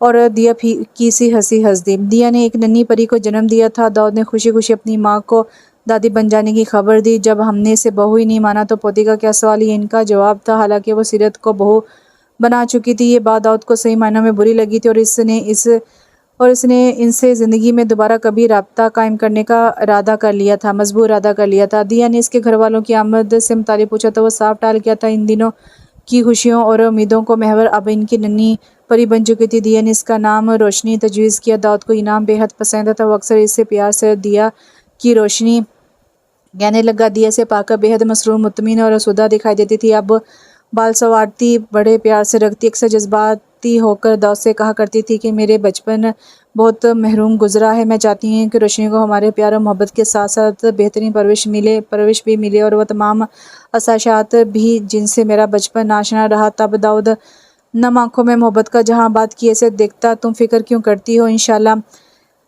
اللہ ایسا ہی ہوگا، مگر جیسا سوچا جائے ویسا ہوتا کب ہے؟ تقدیر کا لکھا انسان کی تدبیر پر غالب آ کر رہتا ہے۔ روشنی کی پہلی سالگرہ ان لوگوں نے بڑے پیمانے پر ہوٹل میں منعقد کی تھی۔ دیا گرین اور میرون بنارسی ساڑی باندھے تیاری کے آخری مراحل سے گزر رہی تھی۔ ممتا کا نور اس کے چہرے سے نظر آ رہا تھا، تو داؤد کی محبت نے اس کے وجود کو نکھار دیا تھا۔ ایسے میں اگر وہ حسین نہ لگتی تو کیا لگتی؟ اس کا سجا سورا روپ یوں تو وہ پہلے بھی کئی بار دیکھ چکا تھا، مگر آج نہ جانے کیا بات تھی کہ اس پر سے نظر ہٹانا اسے دنیا کا دشوار ترین کام لگ رہا تھا۔ وہ مہوت ہو کر بنا پلکیں جھپکائے شیشے میں منعکس ہوتے اس کے وجود پر نگاہیں جمائی۔ اس کی پشت پر کھڑا تھا، روشنی بیڈ پر بیٹھی اپنے کھلونوں میں مگن تھی۔ ایسے کیا دیکھ رہے ہو؟ وہ شرمیلے لہجے میں بولی، باخدا ایسا لگ رہا ہے جیسے تمہیں پہلی بار دیکھ رہا ہوں۔ اس نے اپنے بازو اس کے گرد پھیلائے، کوئی شرارت نہیں چلے گی؟ اس نے داؤد کو تنبیہ گھورا، اب ہمیں دیر ہو رہی ہے، چھوڑو یار، ہم گھر پر ہی سیلیبریٹ کر لیتے ہیں۔ وہ اسے چڑھانے کو مسکرا کر بولا۔ داؤد وہ قسم اٹھا کر اس کی باہوں کے حلقے سے باہر آتی اور روشنی کو گود میں اٹھا کر بولی، چلو جلدی، یہ نہ ہو کہ میزبان کو وہاں مہمان ریسیو کریں۔ وہ ٹھنڈی سانس لے کر بولا، چلو، تو اس نے نکلنے سے قبل ایک تیرانہ نگاہ پھیلے ہوئے گھر پر ڈالی۔ گھر کتنا ابتر ہو رہا ہے آج، نہ جو بھی کام پر نہیں ہے، اب آ کر مجھے ہی صاف کرنا پڑے گا۔ بیکار کی ٹینشن مت لو، وہ صبح آ کر صاف کر دے گی سب کچھ، اب چلو۔ وہ گھر لاک کرنے کا منتظر تھا اور وہ پتہ نہیں کیسی نظروں سے گھر کی در و دیوار تک رہی تھی۔ چلو دیا، اس نے ہانک لگائے تھے وہ چونکہ ہاں چلو، اس نے گھر سے قدم باہر نکالے، دوبارہ کبھی واپس نہ رکھنے کے لیے۔ پارٹی بہت اچھی رہی تھی، مگر پتہ نہیں کیوں دیا تب بھی بجھی سی لگ رہی تھی۔ وہ گھر واپسی کے سفر میں تھے۔ جب داؤد نے اس کے اترے منہ کی وجہ پوچھی، وہ سوئی ہوئی روشنی کو سینے سے چمٹائے ہوئے یکدم رو پڑی، میرے سر میں بہت درد ہو رہا ہے داؤد۔ ارے داؤد گھبرا گیا، تو تم نے مجھے پہلے کیوں نہیں بتایا؟ چلو ڈاکٹر کے پاس چلتی۔ اس نے گاڑی اسپتال کی طرف موڑ دی۔ اسپتال پہنچتے پہنچتے وہ در سے تڑپنے لگی۔ ایمرجنسی میں ڈاکٹر نے دیکھا، ابتدائی طبی امداد، کچھ ٹیسٹ کروایا۔ داؤد یہاں سے وہاں بھاگا پھرا تھا۔ داؤد، روشنی کا بہت خیال رکھنا۔ وہ روتے ہوئے اسے کہنے لگی۔ اس نے داؤد کا ہاتھ کسی انجانی خوف سے تھام رکھا تھا۔ ہاں ہاں، ہم دونوں رکھیں گے اس کا خیال، تم فکر کیوں کرتی ہو؟ داؤد، میں تم سے بہت محبت کرتی ہوں، تم بہت اچھے ہو۔ میں تبھی ڈاکٹر اندر چلی اور اسے باہر نکال دے۔ کچھ باتیں ہمیشہ ادھوری رہ جاتی ہیں زندگی کی، اور وہ نہ جانے کیا کہنا چاہ رہی تھی۔ داؤد کو اس کی رپورٹس لانی تھی۔ وہ لڑکھاتے قدموں کے ساتھ رپورٹس لے کر لوٹا، مگر دیا کوچ کر چکی تھی۔ کتنے دن وہ ہوش سے بیگانہ رہا، زندگی بھر ساتھ نبھانے کا وعدہ کرنے والی اپنا وعدہ توڑ کر سے دور جا چکی تھی۔ داؤد کی بے وفائی کا خوف اسے کھائے جاتا تھا۔ کون جانتا تھا کہ وہ خود ہی بے وفا نکلی، کہ وہ جاتے جاتے اس کے لبوں سے ہنسی، آنکھوں سے نیند اور دل سے قرار چرا لے گئی تھی۔ اب اسے نہ زندگی میں کوئی انٹرسٹ رہی تھی اور نہ ہی زندگی سے وابستہ کسی شے سے۔ روشنی کو اتنے روز اس کی ماں فروزہ سنبھالتی رہی تھی۔ وہ اپنے بیٹے کے دکھ پر افسردہ تھی، چاہتی تھی کہ وہ زندگی کی جانب دوبارہ لوٹے، مگر وہ گویا پتھر ہو چکا تھا، نہ سنتا تھا نہ سمجھتا تھا۔ بالآخر ان کی برداشت کی حد جواب دے گی اور وہ چیخ پڑی۔ بس وہ اس کے نزدیک بیٹھی بولی، بہت منا لیا تم نے جانے والی کا غم، میں نے فیصلہ کر لیا ہے، روشنی کو میں پال لوں گی، تمہارا گھر بسانا ضروری ہے اور لڑکی اب کی بار میں دیکھوں گی، بلکہ سبیکا کی بیٹی شاہانہ کو۔ وہ نہ جانے کیا کہہ رہی تھی، مگر داؤد کو تو بس دیا کے وہ الفاظ یاد آ رہے تھے۔ داؤد، روشنی کا بہت خیال رکھنا۔ دیا کی آواز اس کے اندر گونجی۔ داؤد، روشنی کا پتھر میں جان پڑ گئی تھی۔ رات کیوں ہوتی ہے جبکہ وہ میرے ساتھ نہیں ہوتی؟ اس کی خوشبو، اس کا لہجہ، اس کی رفاقت، اس کی کانوں میں رس گھولتی آواز۔ دل یہ ماننے سے منکر ہے کہ یہ دل اب اسے نہ سن سکتا، نہ دیکھ سکتا، نہ چھو سکتا ہے۔ اس کی رنگین آنچل یوں ہی الماری میں بند پڑے ہیں، مگر وہ انہیں اب کبھی نہیں پہنے گی۔ اس کی ریشمی چوڑیاں وہیں رکھی ہیں، مگر وہ اب نرم ہاتھ اب مٹی کا رزق بن چکے ہیں جن میں کبھی یہ سجتی تھی۔ آخری بار اپنے بال سنوارتے ہوئے وہ اپنے چند بال کنگھی میں ٹوٹے چھوڑ گئی۔ میں نے وہ ٹوٹے بال کسی متاع کی طرح اپنے دل سے لگا رکھے ہیں اور انہیں سینے سے لگا کر یہ سوچ رہا ہوں، رات کیوں ہوتی ہے آخر جب وہ میرے ساتھ نہیں ہوتی؟ تو اب تم نے کیا سوچا؟ اس طرح تو تمہاری نوکری خطرے میں پڑ جائے گی۔ نوکری کی تو خیر ہے، جانے دو۔ 1.5 سال کی بچی کو تم کیسے پال سکتے ہو؟ یہ ناممکن ہے۔ یہ رضا تھا، اس کا اچھا دوست جو اس وقت اسے حال سے بے حال دیکھ کر سخت پریشانی میں گر گیا تھا۔ یہ سب میں نہیں جانتا، اس نے سنجیدگی سے جواب دیا۔ مجھے بس اتنا معلوم ہے کہ روشنی کو وہ میرے سپرد کر کے گئی ہے اور اس کی ذمہ داری مجھے اٹھانی ہوگی۔ میں اپنے علاوہ اس کے معاملے میں کسی پر بھروسہ نہیں کر سکتا۔ میرے بھائی، اس نے تعصب ہمدردی سے اس کے کندھے پر ہاتھ رکھا، میں تمہارے جذبات سمجھ سکتا ہوں، مگر عقل کی ایک بات سمجھاتا ہوں، ذمہ داری احسن طریقے سے پوری کرنے کے لیے پیسوں کی ضرورت ہوتی ہے۔ جب تم کماؤ گے ہی نہیں تو پیسے کہاں سے آئیں گے؟ بچی کے اچھے مستقبل کے لیے تمہارا معاشی طور پر مضبوط ہونا ضروری ہے۔ داؤد صحیح معنوں میں فکر مند ہو گیا۔ اب تک تو گزر بسر سیدھی ہو رہی تھی، مگر کب تک؟ اس نے بیچارگی سے اپنا سر تھام لیا۔ وہ خود بیمار رہتی ہیں، اس نے اپنی ماں کا ذکر کرتے ہوئے کہا، پھر بھی اگر وہ روشنی کو رکھ لیتی ہیں تب بھی وہ مجھے پریشان کرتی رہیں گی کہ میں دوسری شادی کر لوں۔ مجھے جلا کر بولا ہوں۔ رضا پرسوچ انکارہ بھرا بات تو ان کی بھی درست ہی ہے۔ رضا، تم بھی؟ داؤد نے شکایتی نظریں اٹھا کر اسے دیکھا۔ کیا تم جانتے نہیں ہیں کہ دیا کی جگہ میں کسی کو نہیں دے سکتا؟ کوئی کسی کی جگہ نہیں لے سکتا، ہر انسان کا اپنا مقام ہوتا ہے۔ رضا پلیز، میں ویسے ہی پریشان ہوں، تم لوگ مجھے اور عاجز مت کرو۔ اس نے دشتی سے کہا۔ ٹھیک ہے رضا، صلاح جو انداز میں بولا، دیکھتے ہیں کچھ کیا ہو سکتا ہے۔ کچھ مت دیکھو، مجھے میرے حال پر چھوڑ دو تم لوگ۔ اس نے ہاتھ جوڑے تھے اور اس سے اگلی رات روشنی کی طبیعت اس طرح بری طرح بگڑی کہ وہ بلکھلا کر رہ گیا۔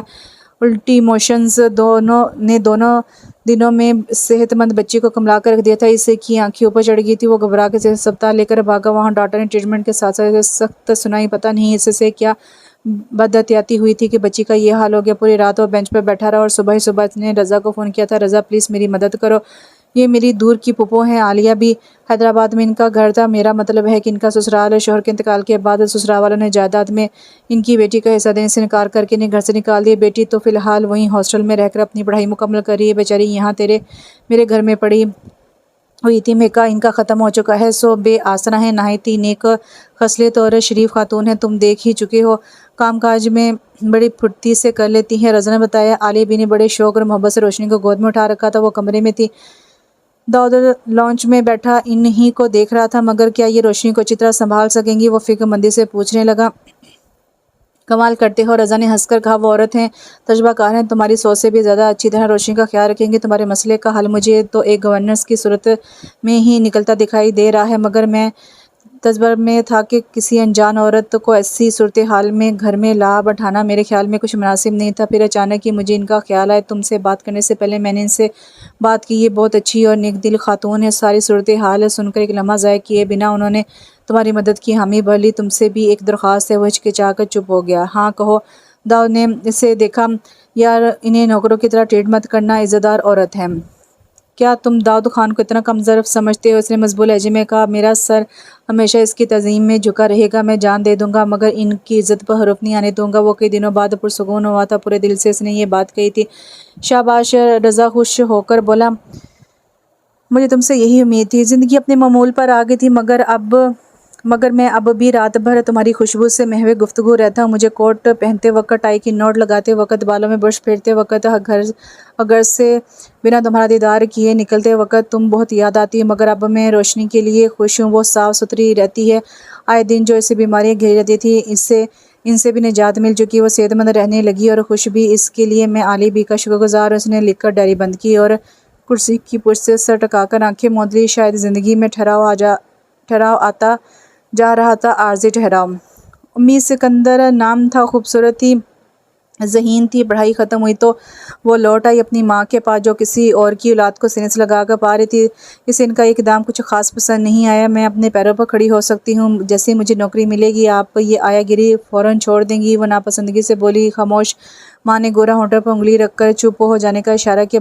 بکواس مت کرو۔ میں یہاں کوئی تنخواہ دار ملازم نہیں ہوں بلکہ ماں کی طرح عزت دیتا ہے مجھے داؤد بہت شرم و لحاظ والا بچہ ہے۔ بہت دکھ ہوتا ہے اس پر گزرے ثانیے پر۔ پھر ماں نے اسے پر بیتنے والے حالات اور گزرنے والی قیامت کا بتایا تو اس کا دل بھی بھر آیا۔ سوئی ہوئی ننھی پری پر بے ساختہ پیار اور ترس ایک ساتھ آیا۔ چوم لیا۔ کہاں ہیں داؤد صاحب؟ اس نے مڑ کر عالیہ بی سے پوچھا۔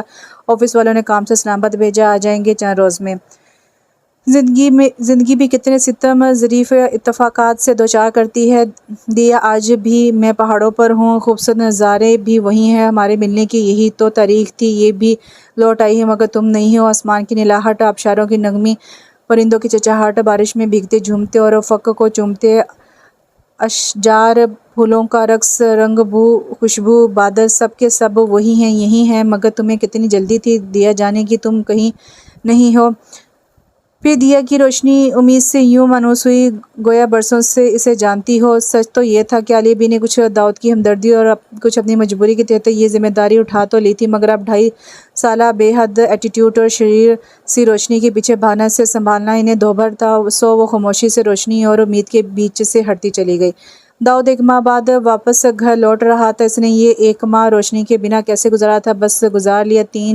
روز 3 وقت فون کر کے عالیہ بی سے اس کی خیریت پوچھتا، اس کی آواز سننے کی فرمائش کرتا۔ گھر کی صفائی ستھرائی، ڈسٹنگ، کوکنگ سب امید نے کی تھی۔ یہ عالیہ بی کی خاص ہدایت تھی کہ بچے کو واپسی پر گھر جیسا ہی ماحول میسر ہے، اس لیے یہ سب کرنا ضروری تھا۔ رات 8 بجے وہ گھر پہنچا اور پہلی ہی نظر میں اس نے بھانپ لیا تھا کہ اس کا گھر دوبارہ بن چکا تھا۔ کیوں؟ اب تو مطمئن ہونا تھا۔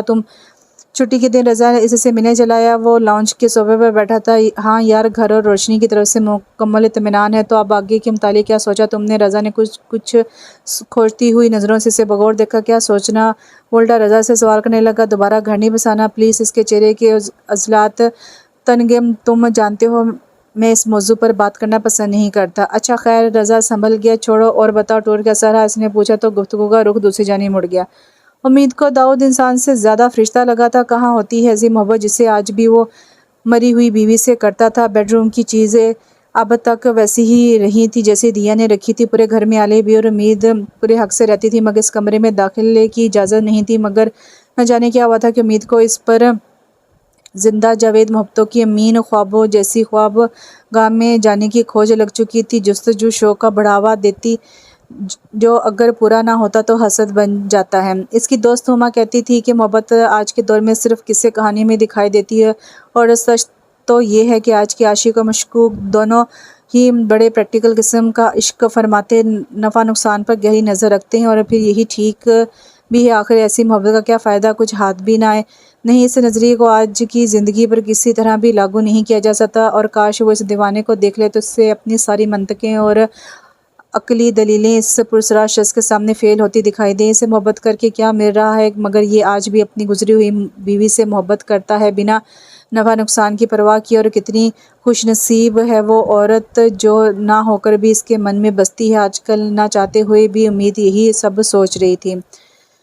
میں پوچھتا ہوں کہ یہ لاپرواہی کیسے؟ اگر اسے کچھ ہو جاتا تو؟ وہ جب واپسی پر گھر آیا تو دیکھا روشنی کے ماتھے پر پٹی بندی تھی۔ یہ دیکھ کر وہ ہمارے غصے کے آپے سے باہر ہو گیا۔ بچے گر کر کے ہی بڑے ہوتے ہیں، اس میں اتنی پریشانی کی کوئی بات نہیں۔ امید اس کی فکر مندی کے پیش نظر آسان سے بولی۔ عالیہ بھی شرمندہ سے اپنی جگہ چور بنی کھڑی تھی۔ آپ یہ جملہ بڑی آسانی سے اس لیے کہہ رہی ہیں کیونکہ روشنی آپ کی اولاد نہیں ہے، داؤد نے دشتی سے کہا۔ اگر یہ آپ کی اولاد ہوتی تو میں دیکھتا کہ کیسے اتنی مطمئن کھڑی ہوتی۔ یہ جملہ نہیں نیزے کی آنی تھی جو داؤد اس کے جگر میں چبھائی تھی۔ اس کی آنکھیں ہماری تکلیف کے بھر آئیں۔ وہ ہکا بکا کھڑی عالیہ بی کی جانب گھوم کر رندی ہوئی آواز میں بولی، میں آپ سے کہتی تھی نا، پرائی اولاد کو لاکھ سینے سے لگا کر پالیں مگر اس کی ذرا سی تکلیف پر آپ کو کٹہرے میں کھڑا کر دیا جائے گا، یہ ہے آپ کی مشقت اور وفاداری کا نام۔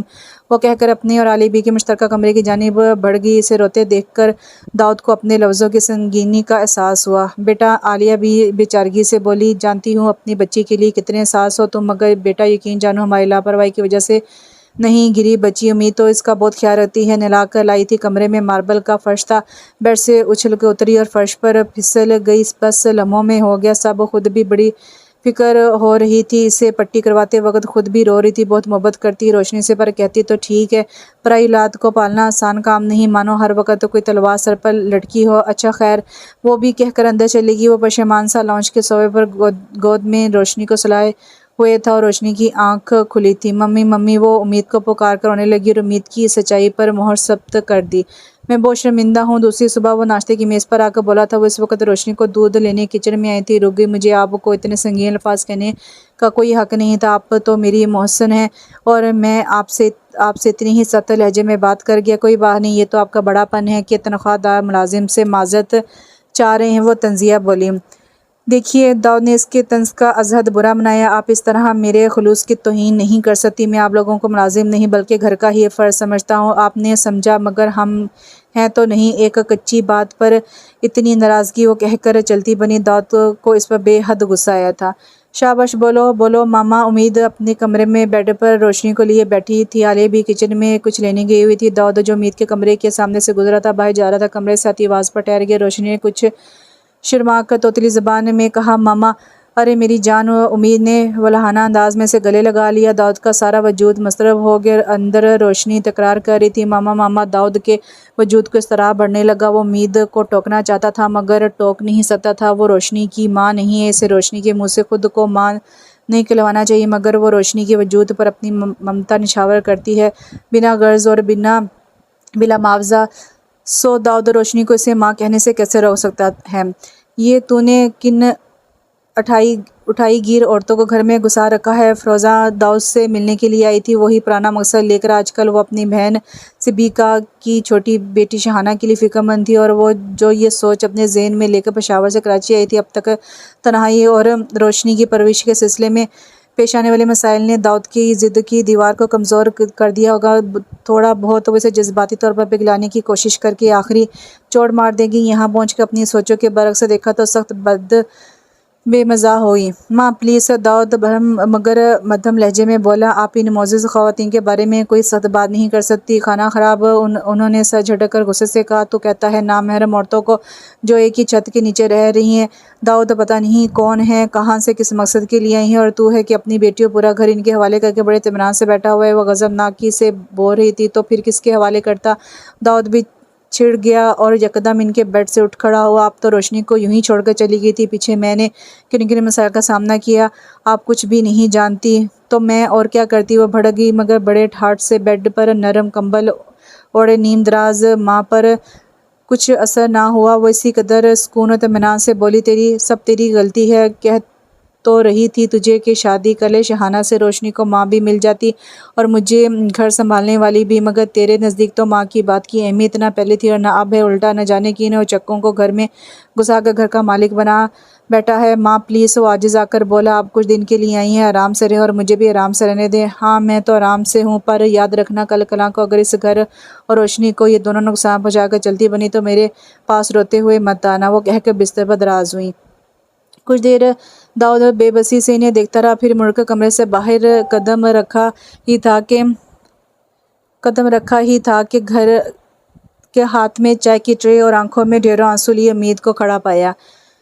ماما پاس روشنی نے رو رو کر گھر سر پر اٹھا رکھا تھا۔ عالیہ بھی اور داؤد دونوں ہی سے سنبھالنے میں ناکام ہو چکے تھے، نہ کچھ کھا رہی تھی نہ کھے رہی تھی۔ بڑا ہی بگاڑ رکھا ہے بچی کو، نامراد نے فیروزہ صوفے پر برجمان ناک بھوں چڑھا رہی تھی۔ میری پیاری بیٹی، داؤد نے اسے باہوں میں بھرنے کی کوشش کی۔ کر آتی امید نے فیروزہ کی باتیں سننے کے بعد ایک منٹ مزید اس گھر میں نہ ٹھہرنے کا فیصلہ کر لیا تھا۔ داؤد تو اسے دیکھ کر اتنا شرمندہ ہو گیا تھا کہ معذر بھی نہ کر سکا۔ وہ روتی ہوئی اپنے کمرے میں آئی، بیگ میں اپنا سامان ٹھونسا۔ عالیہ بی کی بلکھلا کر پوچھنے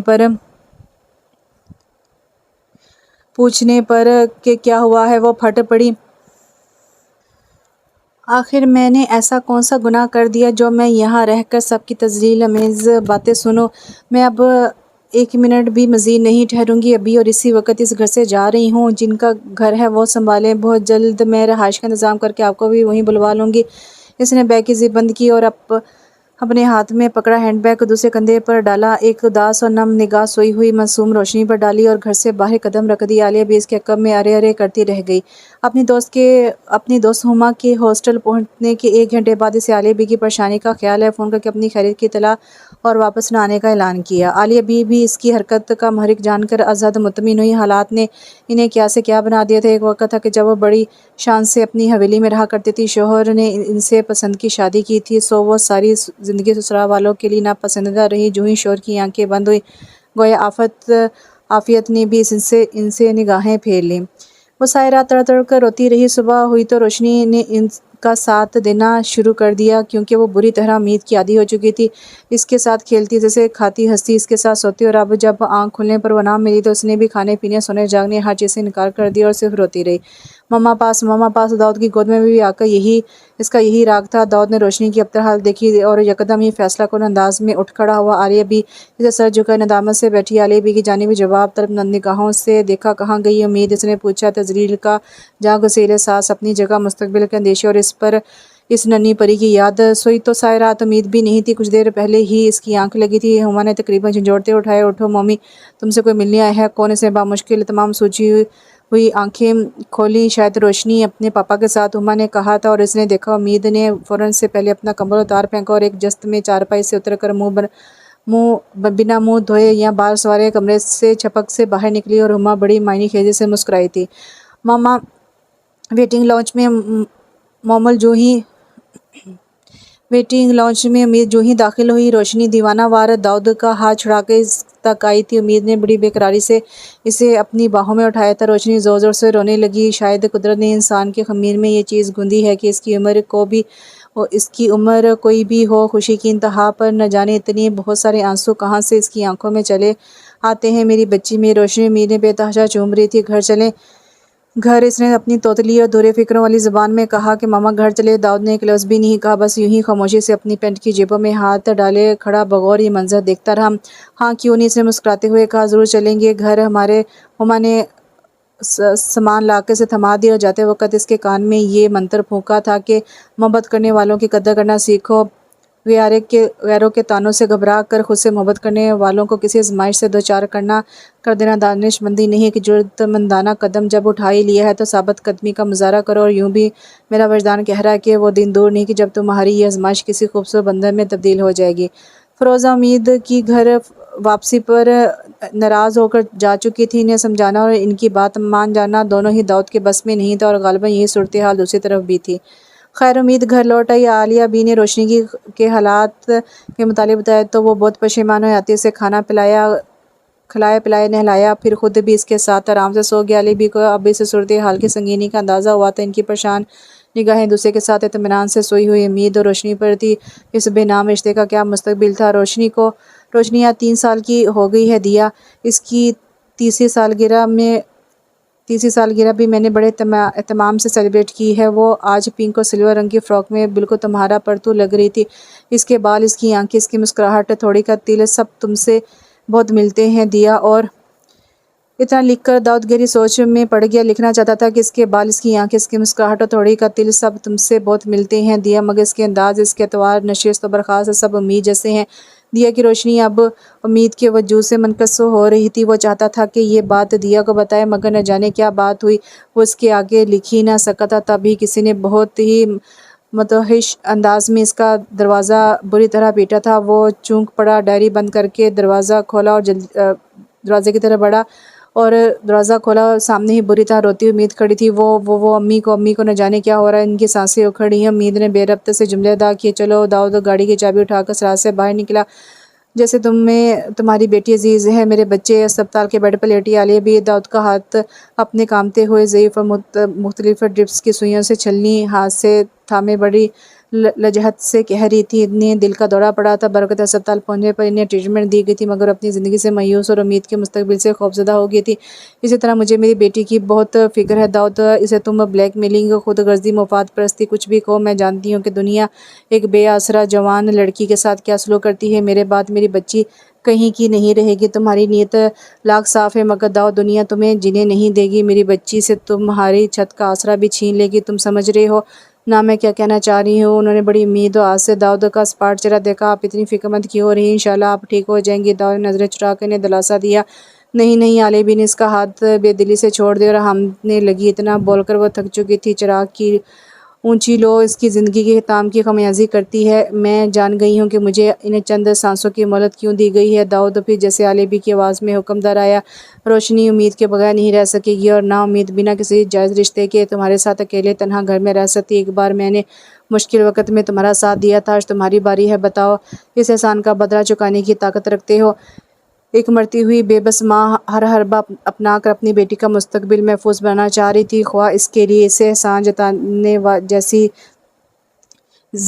زریلی حرکت ہی کیوں نہ کرنی پڑی۔ وہ گر گئی اور داؤد خان یہ سن کر مکمل سکتے میں آ گیا تھا۔ ٹھیک ہے۔ کچھ دیر بعد وہ ضبط کی انتہا پر کھڑا بولا تھا، داؤد خان احسان کا بدلہ احسان سے چکانے کی طاقت رکھتا ہے، وہ آپ کو مایوس نہیں کرے گا۔ دیا مجھے معاف کر دو، آج تمہارا داؤد تم سے بے وفائی کا ارتکاب کرنے جا رہا ہے۔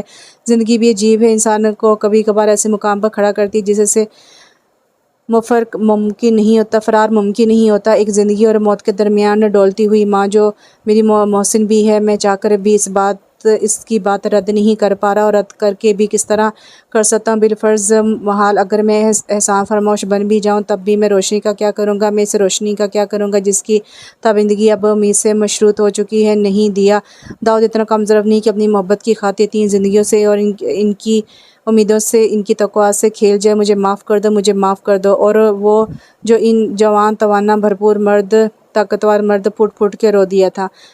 ریڈ اور فروزی کام سے بنے بوجھل لانگ شرٹ اور چوڑی دار میں ملبوس بنی سنوری امید اپنی بڑی بڑی مسحور کن آنکھوں کو چپک چپک کر خود کو یقین دلانے کی کوشش کر رہی تھی کہ نہیں، یہ کوئی خواب تو نہیں۔ اتنے شاندار محل اور سب سے بڑی خوبی جو عموماً صنف مخالف میں تصور کی جاتی ہے، یعنی وفادار مرد، اس کا نصیب بنا دیا گیا تھا۔ کیا یہ انعام معمولی تھا؟ وہ ڈرائنگ روم کے صوفے پر بیٹھی سوچ رہی تھی، میں داؤد کو اتنی محبت دوں گی کہ اس کا خالی دل چمک اٹھے گا۔ اس نے مجھے اپنا کر اعلیٰ ظرفی کا ثبوت دیا ہے، میں تاعمر اس کی اعلیٰ ظرفی کا خراج اسے ادا کرتی رہوں گی۔ ارے واہ! ہما اندر آتی ہوئی بولی تو وہ چونک گئی۔ ابھی اس سے کن سوچوں میں گم ہو؟ کچھ خاص نہیں، وہ مدھم لہجے میں بولی۔ دیکھو ممی، وہ اس کے نزدیک بیٹھ گئی، جیسا کہ تم نے مجھے بتایا کرتی تھی کہ داؤد اپنی پہلی بیوی سے دیوانوں کی طرح محبت کرتا ہے، اتنی کہ اس کے گزر جانے کے بعد بھی اس کی یادیں بڑی زندہ ہیں ممی۔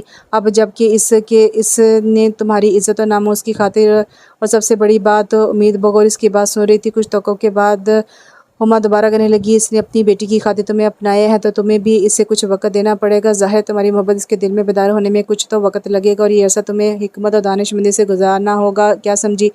ہما نے بات کے اختتام پر اس کے چہرے کے تاثرات جانے۔ یہ بات میں سمجھتی ہوں، امید نے حقیقت پسندی سے کہا۔ یہ بھی جانتی ہوں کہ یہ راہ پرخار ہے، مگر مجھے خود پر بھروسہ ہے ہما کہ میں اس راہ کے سارے کانٹے چن کر اسے گلزار بنا سکتی ہوں۔ وہ پرعزم تھی۔ عالیہ بی نے نم آنکھوں سے اس کا ماتھا چوما تھا۔ چند قریبی دوستوں کی موجودگی میں اس کا نکاح ہو گیا تھا۔ عالیہ بی خوشی سے رو پڑی، جبکہ رضا، جو دل سے یہی چاہتا تھا، بار بار اپنی مسرت کا اظہار کر رہا تھا۔ گرین شارے میں یہاں وہاں چکر کاٹتی روشنی کو سنبھالنے کی ذمہ داری ہما نے آج کی رات اپنے سر لے رکھی تھی۔ یوں دیکھا جائے تو ہر شخص خوش اور مطمئن تھا سوائے داؤد کے۔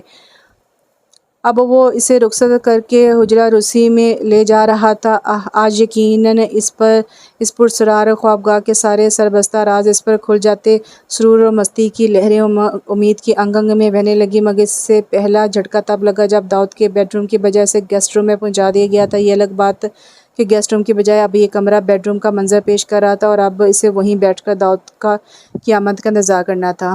وہ رات کے اس پہر لون کی چیئر پہ بیٹھا بے تحاشا سگریٹ پھونک رہا تھا، کیونکہ امید کے کمرے میں نئی حیثیت سے جانے کی ہمت وہ خود بھی نہیں کر پا رہا تھا۔ اس کی آنکھوں میں وہ رات رقص کر رہی تھی جس رات دیا اس کے نام سے جڑی سیج سجائے بیٹھی تھی۔ ایک پل کو وہ اٹھا اور اس نے 2 قدم بڑھا بھی لیے، مگر پھر بھی کسی نادیدہ قوت نے جیسے اس کے قدموں کو جکڑ لیا۔ تبھی اندر سے رضا اس کی جانب آتا دکھائی دیا۔ داؤد، وہ اسے بنا کچھ جتائے اس کے نزدیک بیٹھ کے، میں جانتا ہوں یہ فیصلہ تمہارے لیے آگ پر چلنے کے مترادف ہے، مگر داؤد، انگاروں پر چلنے والے ہی تو آخر میں فاتح یاب ٹھہرتے ہیں۔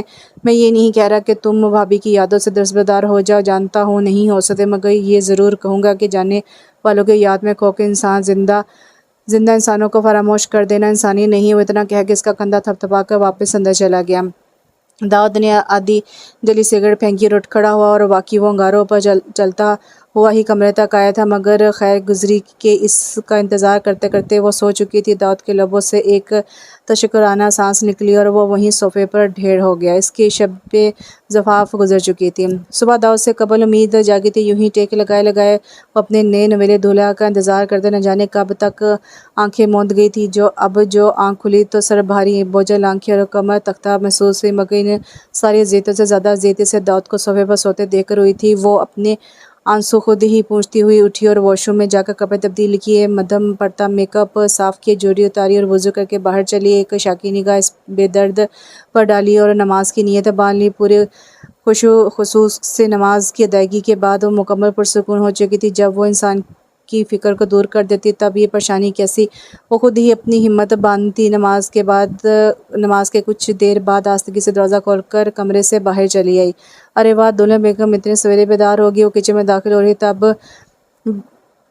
برتن کے سامنے کھڑی چائے بناتی ہما آہٹ پر پلٹی اور اسے دیکھ کر بے ساختہ نعرہ لگایا۔ کیوں؟ امید بشاشت سے مسکرا کر بولی، دلہن بیگم کے سویرے بیدار ہونے پر پابندی لگا دی گئی ہے کیا؟ کیا بات ہے بھئی، ماشاءاللہ خوب چہک رہی ہو۔ رات دلہا میاں نے کچھ زیادہ ہی حسن و جہاں سوز کی قصیدہ خوانی تو نہیں کر دی کہیں؟ ہما نے چائے کا پانی بڑھاتے ہوئے کہا۔ بس کرو یار اس کی لطیف سے چھیڑ چھاڑ پر، بظاہر مسکراتے ہوئے وہ بولی، مگر دل کرچی کرچی ہو جا رہا تھا جس کے لیے وہ سواری گئی تھی۔ اس نے تو شاید اسے نظر بھر کر دیکھنا بھی گوارا نہ کیا تھا۔ اب آرام اور شرافت سے جا کر سامنے ڈائننگ ٹیبل پر بیٹھ جاؤ اور مجھے شرف میزبانی بخشو، کل سے یہاں کام میں لگی ہوئی ہوں۔ امید نے اس کے ہاتھ سے چائے کی پتی کا جار لیتے ہوئے کہا، مگر ہما نے ہاتھ پیچھے کیا اور خود ہی اپنے حساب سے کھولتے پانی میں پتی ڈالنے لگی۔ رہنے دیجیے ابھی دلہن بیگم، اب میں اتنی بھی پھوڑ اور بے ڈھنگی نہیں کہ نئی نویلی دلہن سہیلی کا گھر نہ سنبھال سکوں۔ چلو پھر سنبھالو۔ امید کچن میں لگی مختصر سی 4 کرسیوں والی ڈائننگ ٹیبل کی کرسی پر بیٹھتی ہوئی بولی، رات روشنی نے تمہیں زیادہ تنگ تو نہیں کیا؟ ارے نہیں، خاصی تکی ہوئی تھی، خود ہی آرام سے سو گئی۔ اس نے چائے کپوں میں نکالی کیبنٹ سے پلیٹیں، چمچ وغیرہ اور فریج سے بریڈ، جیم، مکھن سب ٹیبل پر سیٹ کر کے خود بھی آ بیٹھی۔ کہاں گم ہو یار، چائے ٹھنڈی ہو رہی ہے، ہما نے سلائس پر مکھن لگاتے ہوئے کہا تو وہ جو سوچوں کے گھنے جنگل میں بھٹک رہی تھی چونک کر ہوش میں آئی اور ٹھنڈی سانس لے کر چائے کی جانب متوجہ ہوئی۔ گھر ہی پر قریبی دوست احباب کو بلا کے اس نے ولیمے کی دعوت بھی کر دی۔ ہما ہزاروں نصیحتوں کے ساتھ اپنے ہاسٹل سدھار رہی۔ آج کی رات امید نے گزشتہ شب والی حماقت نہ دہرائی۔ کمرے میں آ کر خاموشی سے لباس تبدیل کیا۔ گھریلو حلیے میں آنے کے بعد وہ رات بسر کرنے کی غرض سے روشنی اور عالیہ کے کمرے میں جانے کے لیے اپنے کمرے کا دروازہ کھول ہی رہی تھی کہ داؤد کمرے میں داخل ہوا۔ نظروں میں داؤد کے انداز میں حد درجہ اجنبیت تھی، مگر وہ امید کو کمرے سے جاتا دیکھ کر بری طرح چونک پڑا۔ امید!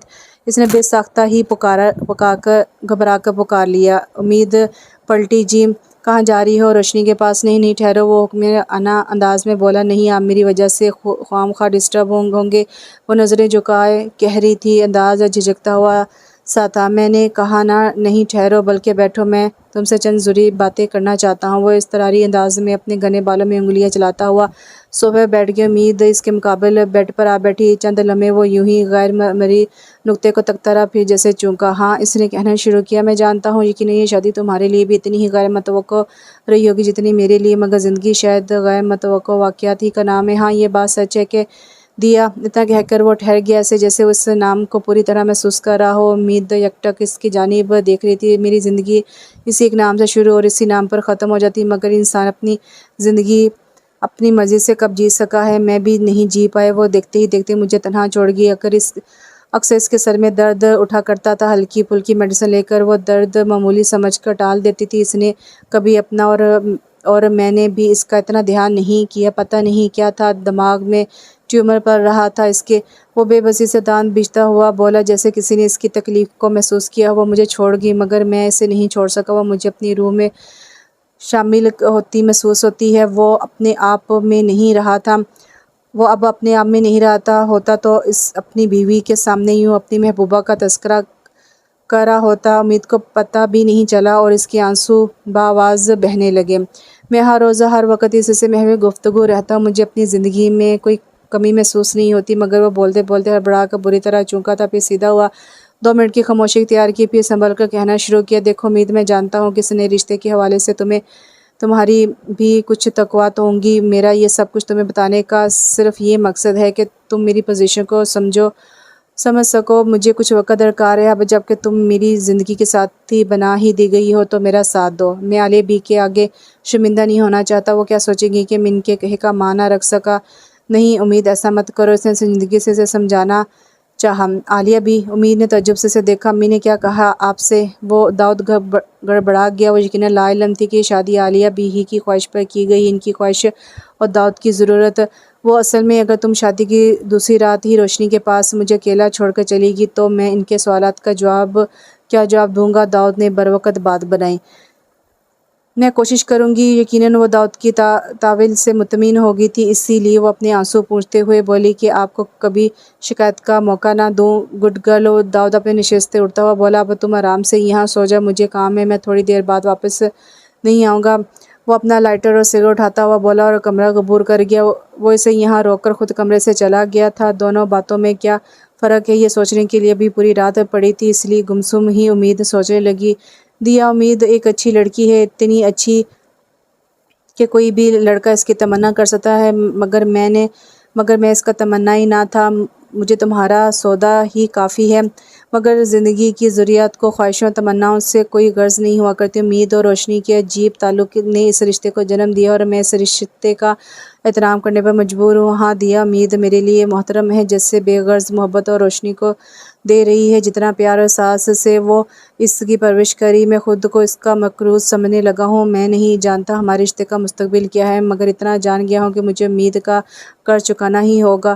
پھر بہت سارے دن یوں ہی عام انداز سے گزرتے چلے گئے۔ روشنی اسکول جانا شروع کر دیا اور عالیہ بی کی صحت دن بہ دن بگڑنے لگی۔ داؤد کا رویہ امید کے ساتھ ابھی تک لا تعلقی لیے ہوئے تھا، ہاں مگر وہ آتے جاتے یا سامنا ہونے پر اس سے کیسی ہو یا کسی چیز کی ضرورت ہو تو بتاؤ بھی پوچھ لیا کرتا۔ وہ بھی اسی انداز میں ٹھیک ہوں اور نہیں کسی چیز کی ضرورت نہیں کہہ دیا کرتی تھی۔ اس کے بعد دونوں اپنی راہ لے لیتے۔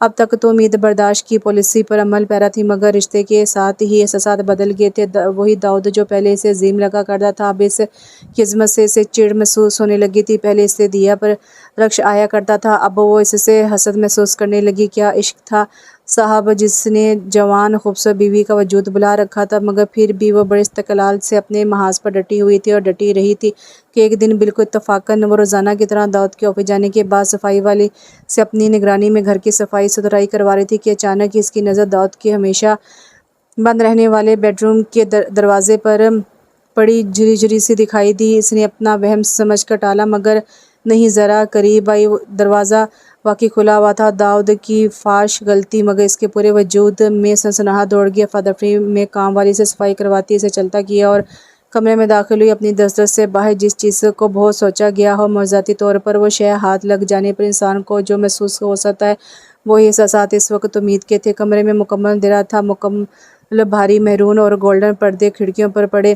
روشنی کا راستہ روکے ہوئے تھے۔ اس نے سنبھل کر قدم اٹھاتے ہوئے اپنے نم ہاتھوں سے بٹن آن کیا۔ یکدم ہی دودھیا روشنی نے اندھیرے کا گلا دبا دیا۔ اخروٹی رنگ کے بھاری چنوٹی فرنیچر سے کمرہ بھرا بھرا سا محسوس ہوتا تھا۔ بستر پر کھلتے ہوئے ہرے رنگ کی بادامی پھولوں والی چادر بچھی تھی، مگر اس کی نگاہوں نے کمرے کی خوبصورتی سراہنے کے بجائے اپنی ساری توجہ ٹیبل پر رکھی سنہری فریم والی دلہن کی تصویر پر کر لی تھی۔ وہ انجانی سی کشش کے ذریعے اصل تصویر تک اسے ہاتھ میں اٹھا کر بنا پلکے جھپکائے دیکھے گی۔ جو خوبصورتی کے سارے تقاضے اس پر پورے اترتے تھے، جس کے گرد داؤد نے بڑے حق سے اپنا مضبوط بازو حائل کر رکھا تھا۔ اس نے وہ تصویر واپس رکھ دی، دھیرے دھیرے قدم اٹھاتے ڈریسنگ ٹیبل تک آئی اور وہاں سلور ڈیجیٹل کیمرہ رکھا تھا۔ بنا سوچے سمجھے اس نے آن کر لیا اور یک بعد دیگر ان لمحات کی چشمدید گواہ بنی جو دیا اور داؤد نے ایک ساتھ گزارے تھے۔ جب سے آئی ہو نان سٹاپ روئے چلی جا رہی ہو، کچھ بتاؤ تو صحیح، آخر ہوا کیا ہے؟ ہما عاجز ہو کر بولی، کچھ نہیں ہوا، میں ہار گئی، میں اپنی زندگی کی یہ بازی بری طرح ہار گئی ہوں۔ اس نے سسکتے ہوئے کہا، کون سی بازی اور کیسی ہار؟ کچھ بتاؤ تو صحیح ہو۔ ہما فکرمندی سے اسے دیکھ رہی تھی۔ امید نے سامنے ٹیبل پر رکھا پانی کا گلاس لبوں سے لگا لیا، خالی گلاس رکھ کر خود پر قابو پانے کے بعد بولی، آج اتفاقاً داؤد اپنے اور دیا کے بیڈ روم کے دروازے کو کھلا چھوڑ گئے تھے۔ ہما، شادی سے قبل مجھے وہ کمرہ بہت محبتوں کا مین اور پراسرار لگا کرتا تھا۔ ظاہر ہے جتنے اہتمام سے داؤد اسے بند رکھا کرتے تھے، اس کے متعلق تجسس میں ہونا فطرتی بات ہے، مگر مجھے کیا پتا تھا کہ اس کا پراسرار مجھ پر یوں کھلے گا کہ میرا وجود ہی لاپتہ ہو جائے گا۔ وہ پھر رونے لگی۔ ہوا کیا ہے؟ ہما کی سمجھ میں خاک نہ، اس نے روتے سسکتے ساری رودات سنا دی۔ بس اتنی سی بات ہے۔ ساری بات سن کر ہما دانشمند کی طرح نفی میں سر گردن ہلاتے ہوئے کہا، یہ اتنی سی بات ہے ہما؟ وہ شخص ٹوٹ کر دیوانوں کی طرح اپنی بیوی کو چاہتا ہے اور شاید ساری عمر چاہتا رہے گا، تو اس سارے قصے میں کہاں موجود ہوں؟ وہ افسردگی سے بولی، تم اس گھر میں، اس کی زندگی میں موجود، اس کی بیٹی کی ماں ہو، تم اس کی زندگی کی حقیقت ہو، اور وہ ایک سائے کی محبت میں گرفتار ہے اور تم سائے سے ڈر رہی ہو۔ امید، اتنی کم ہمت تو تم کبھی نہ تھی۔ وہ سایہ میری زندگی پر حاوی ہے۔ داؤد نے آج تک مجھے بیوی کے روپ میں قبول نہیں کیا، اس نے روتے ہوئے انکشاف کیا۔ ہما اس بات پر بری طرح چونکی، پھر گہرے تفکر میں ڈوب گئی۔ کچھ دیر بعد لب کشائی ہوئی تو آواز میں گہری سنجیدگی اور ٹھہراؤ تھا۔ ٹھیک ہے، نہیں کیا تو کر لے گا، ابھی تمہاری شادی کو صرف چند ماہ ہی تو ہوئے ہیں، ابھی سے سوزائیاں کی چکر میں پڑ گئی تو خالی ہاتھ رہ جاؤ گی۔ اب ان شکایات پر دل چھوٹا کرنے کا کوئی فائدہ نہیں ہے، سب تمہیں شادی کرنے سے قبل سوچنا چاہیے تھا۔ یہ بات پہلے ہی سے تمہارے علم میں تھی کہ وہ اپنی پہلی بیوی سے شدید قسم کے عشق میں مبتلا ہے۔ اب یوں رو دھو کر رقابت میں جل کر کڑنے سے تو کچھ نہیں ہوگا۔ اپنی جگہ بنانے کے لیے محنت کرنی پڑتی ہے۔ وہ تمہارا شوہر ہے، وہ تعلقات استوار کرنے میں پہل نہیں کر رہا، تو ایک قدم تم ہی اٹھا لو، اس کی چھوٹی چھوٹی ضروریات کا خیال رکھو، اپنے ہونے کا ساز لاؤ، اس سے روشنی کے متعلق باتیں شیئر کیا کرو۔ اس نے اپنے دل و دماغ کو خول میں بند کر رکھا ہے، تم وہ خول ہٹانے کی کوشش کرو اور اس کے گرد اپنی خدمت گزاری اور اطاعت گزاری کا ایسا مضبوط جال بنا دو کہ وہ اس سے باہر نکل ہی نہ پائے۔ اس کی باتیں غور سے سنتی امید بولی، مگر ان باتوں سے کیا فرق پڑ جائے گا؟ وہ کر کے دیکھو، آزمائش شرط ہے۔ اس نے بات ختم کر دی۔ مگر یہ سب کرنے کی نوبت ہی نہ آئی۔ قدرت نے ان دونوں کو نزدیک لانے کے لیے موقع فراہم کر دیا۔ اس روز شام ہی سے عالیہ بی کی طبیعت اکڑی تھی۔ رات پڑتے پڑتے ان پر بے ہوشی طاری ہوگی۔ امید کو اپنے جسم سے جان نکلتی محسوس ہوئی۔ داؤد نے ہسپتال لے کر گئے، مگر بے سود مسافر اپنا سفر تمام کر چکا تھا۔ امید کی زندگی میں طوفان سا در آیا، وہ بلک بلک کر کسی چھوٹی بچی کی طرح رو رہی تھی۔ ہما اس کے دگرگو حالت دیکھ کر خود بھی رو پڑی، مگر پھر بھی اسے صبر کی تلقین متواتر کرتی رہی، مگر اسے صبر آ ہی نہیں رہا تھا۔ داؤد کی آنکھیں بھی نم تھیں۔ آج عالیہ بی کے انتقال کو 7واں روز تھا، مگر امید کی بے قرار روح کو کسی پل چین نہ تھا۔ داؤد حساب معمول صوفے پر نیم دراز سگریٹ پھونکنے میں مشغول تھا جب بڑی مشکل سے سوئی ہوئی امید 3 بار اٹھ بیٹھی۔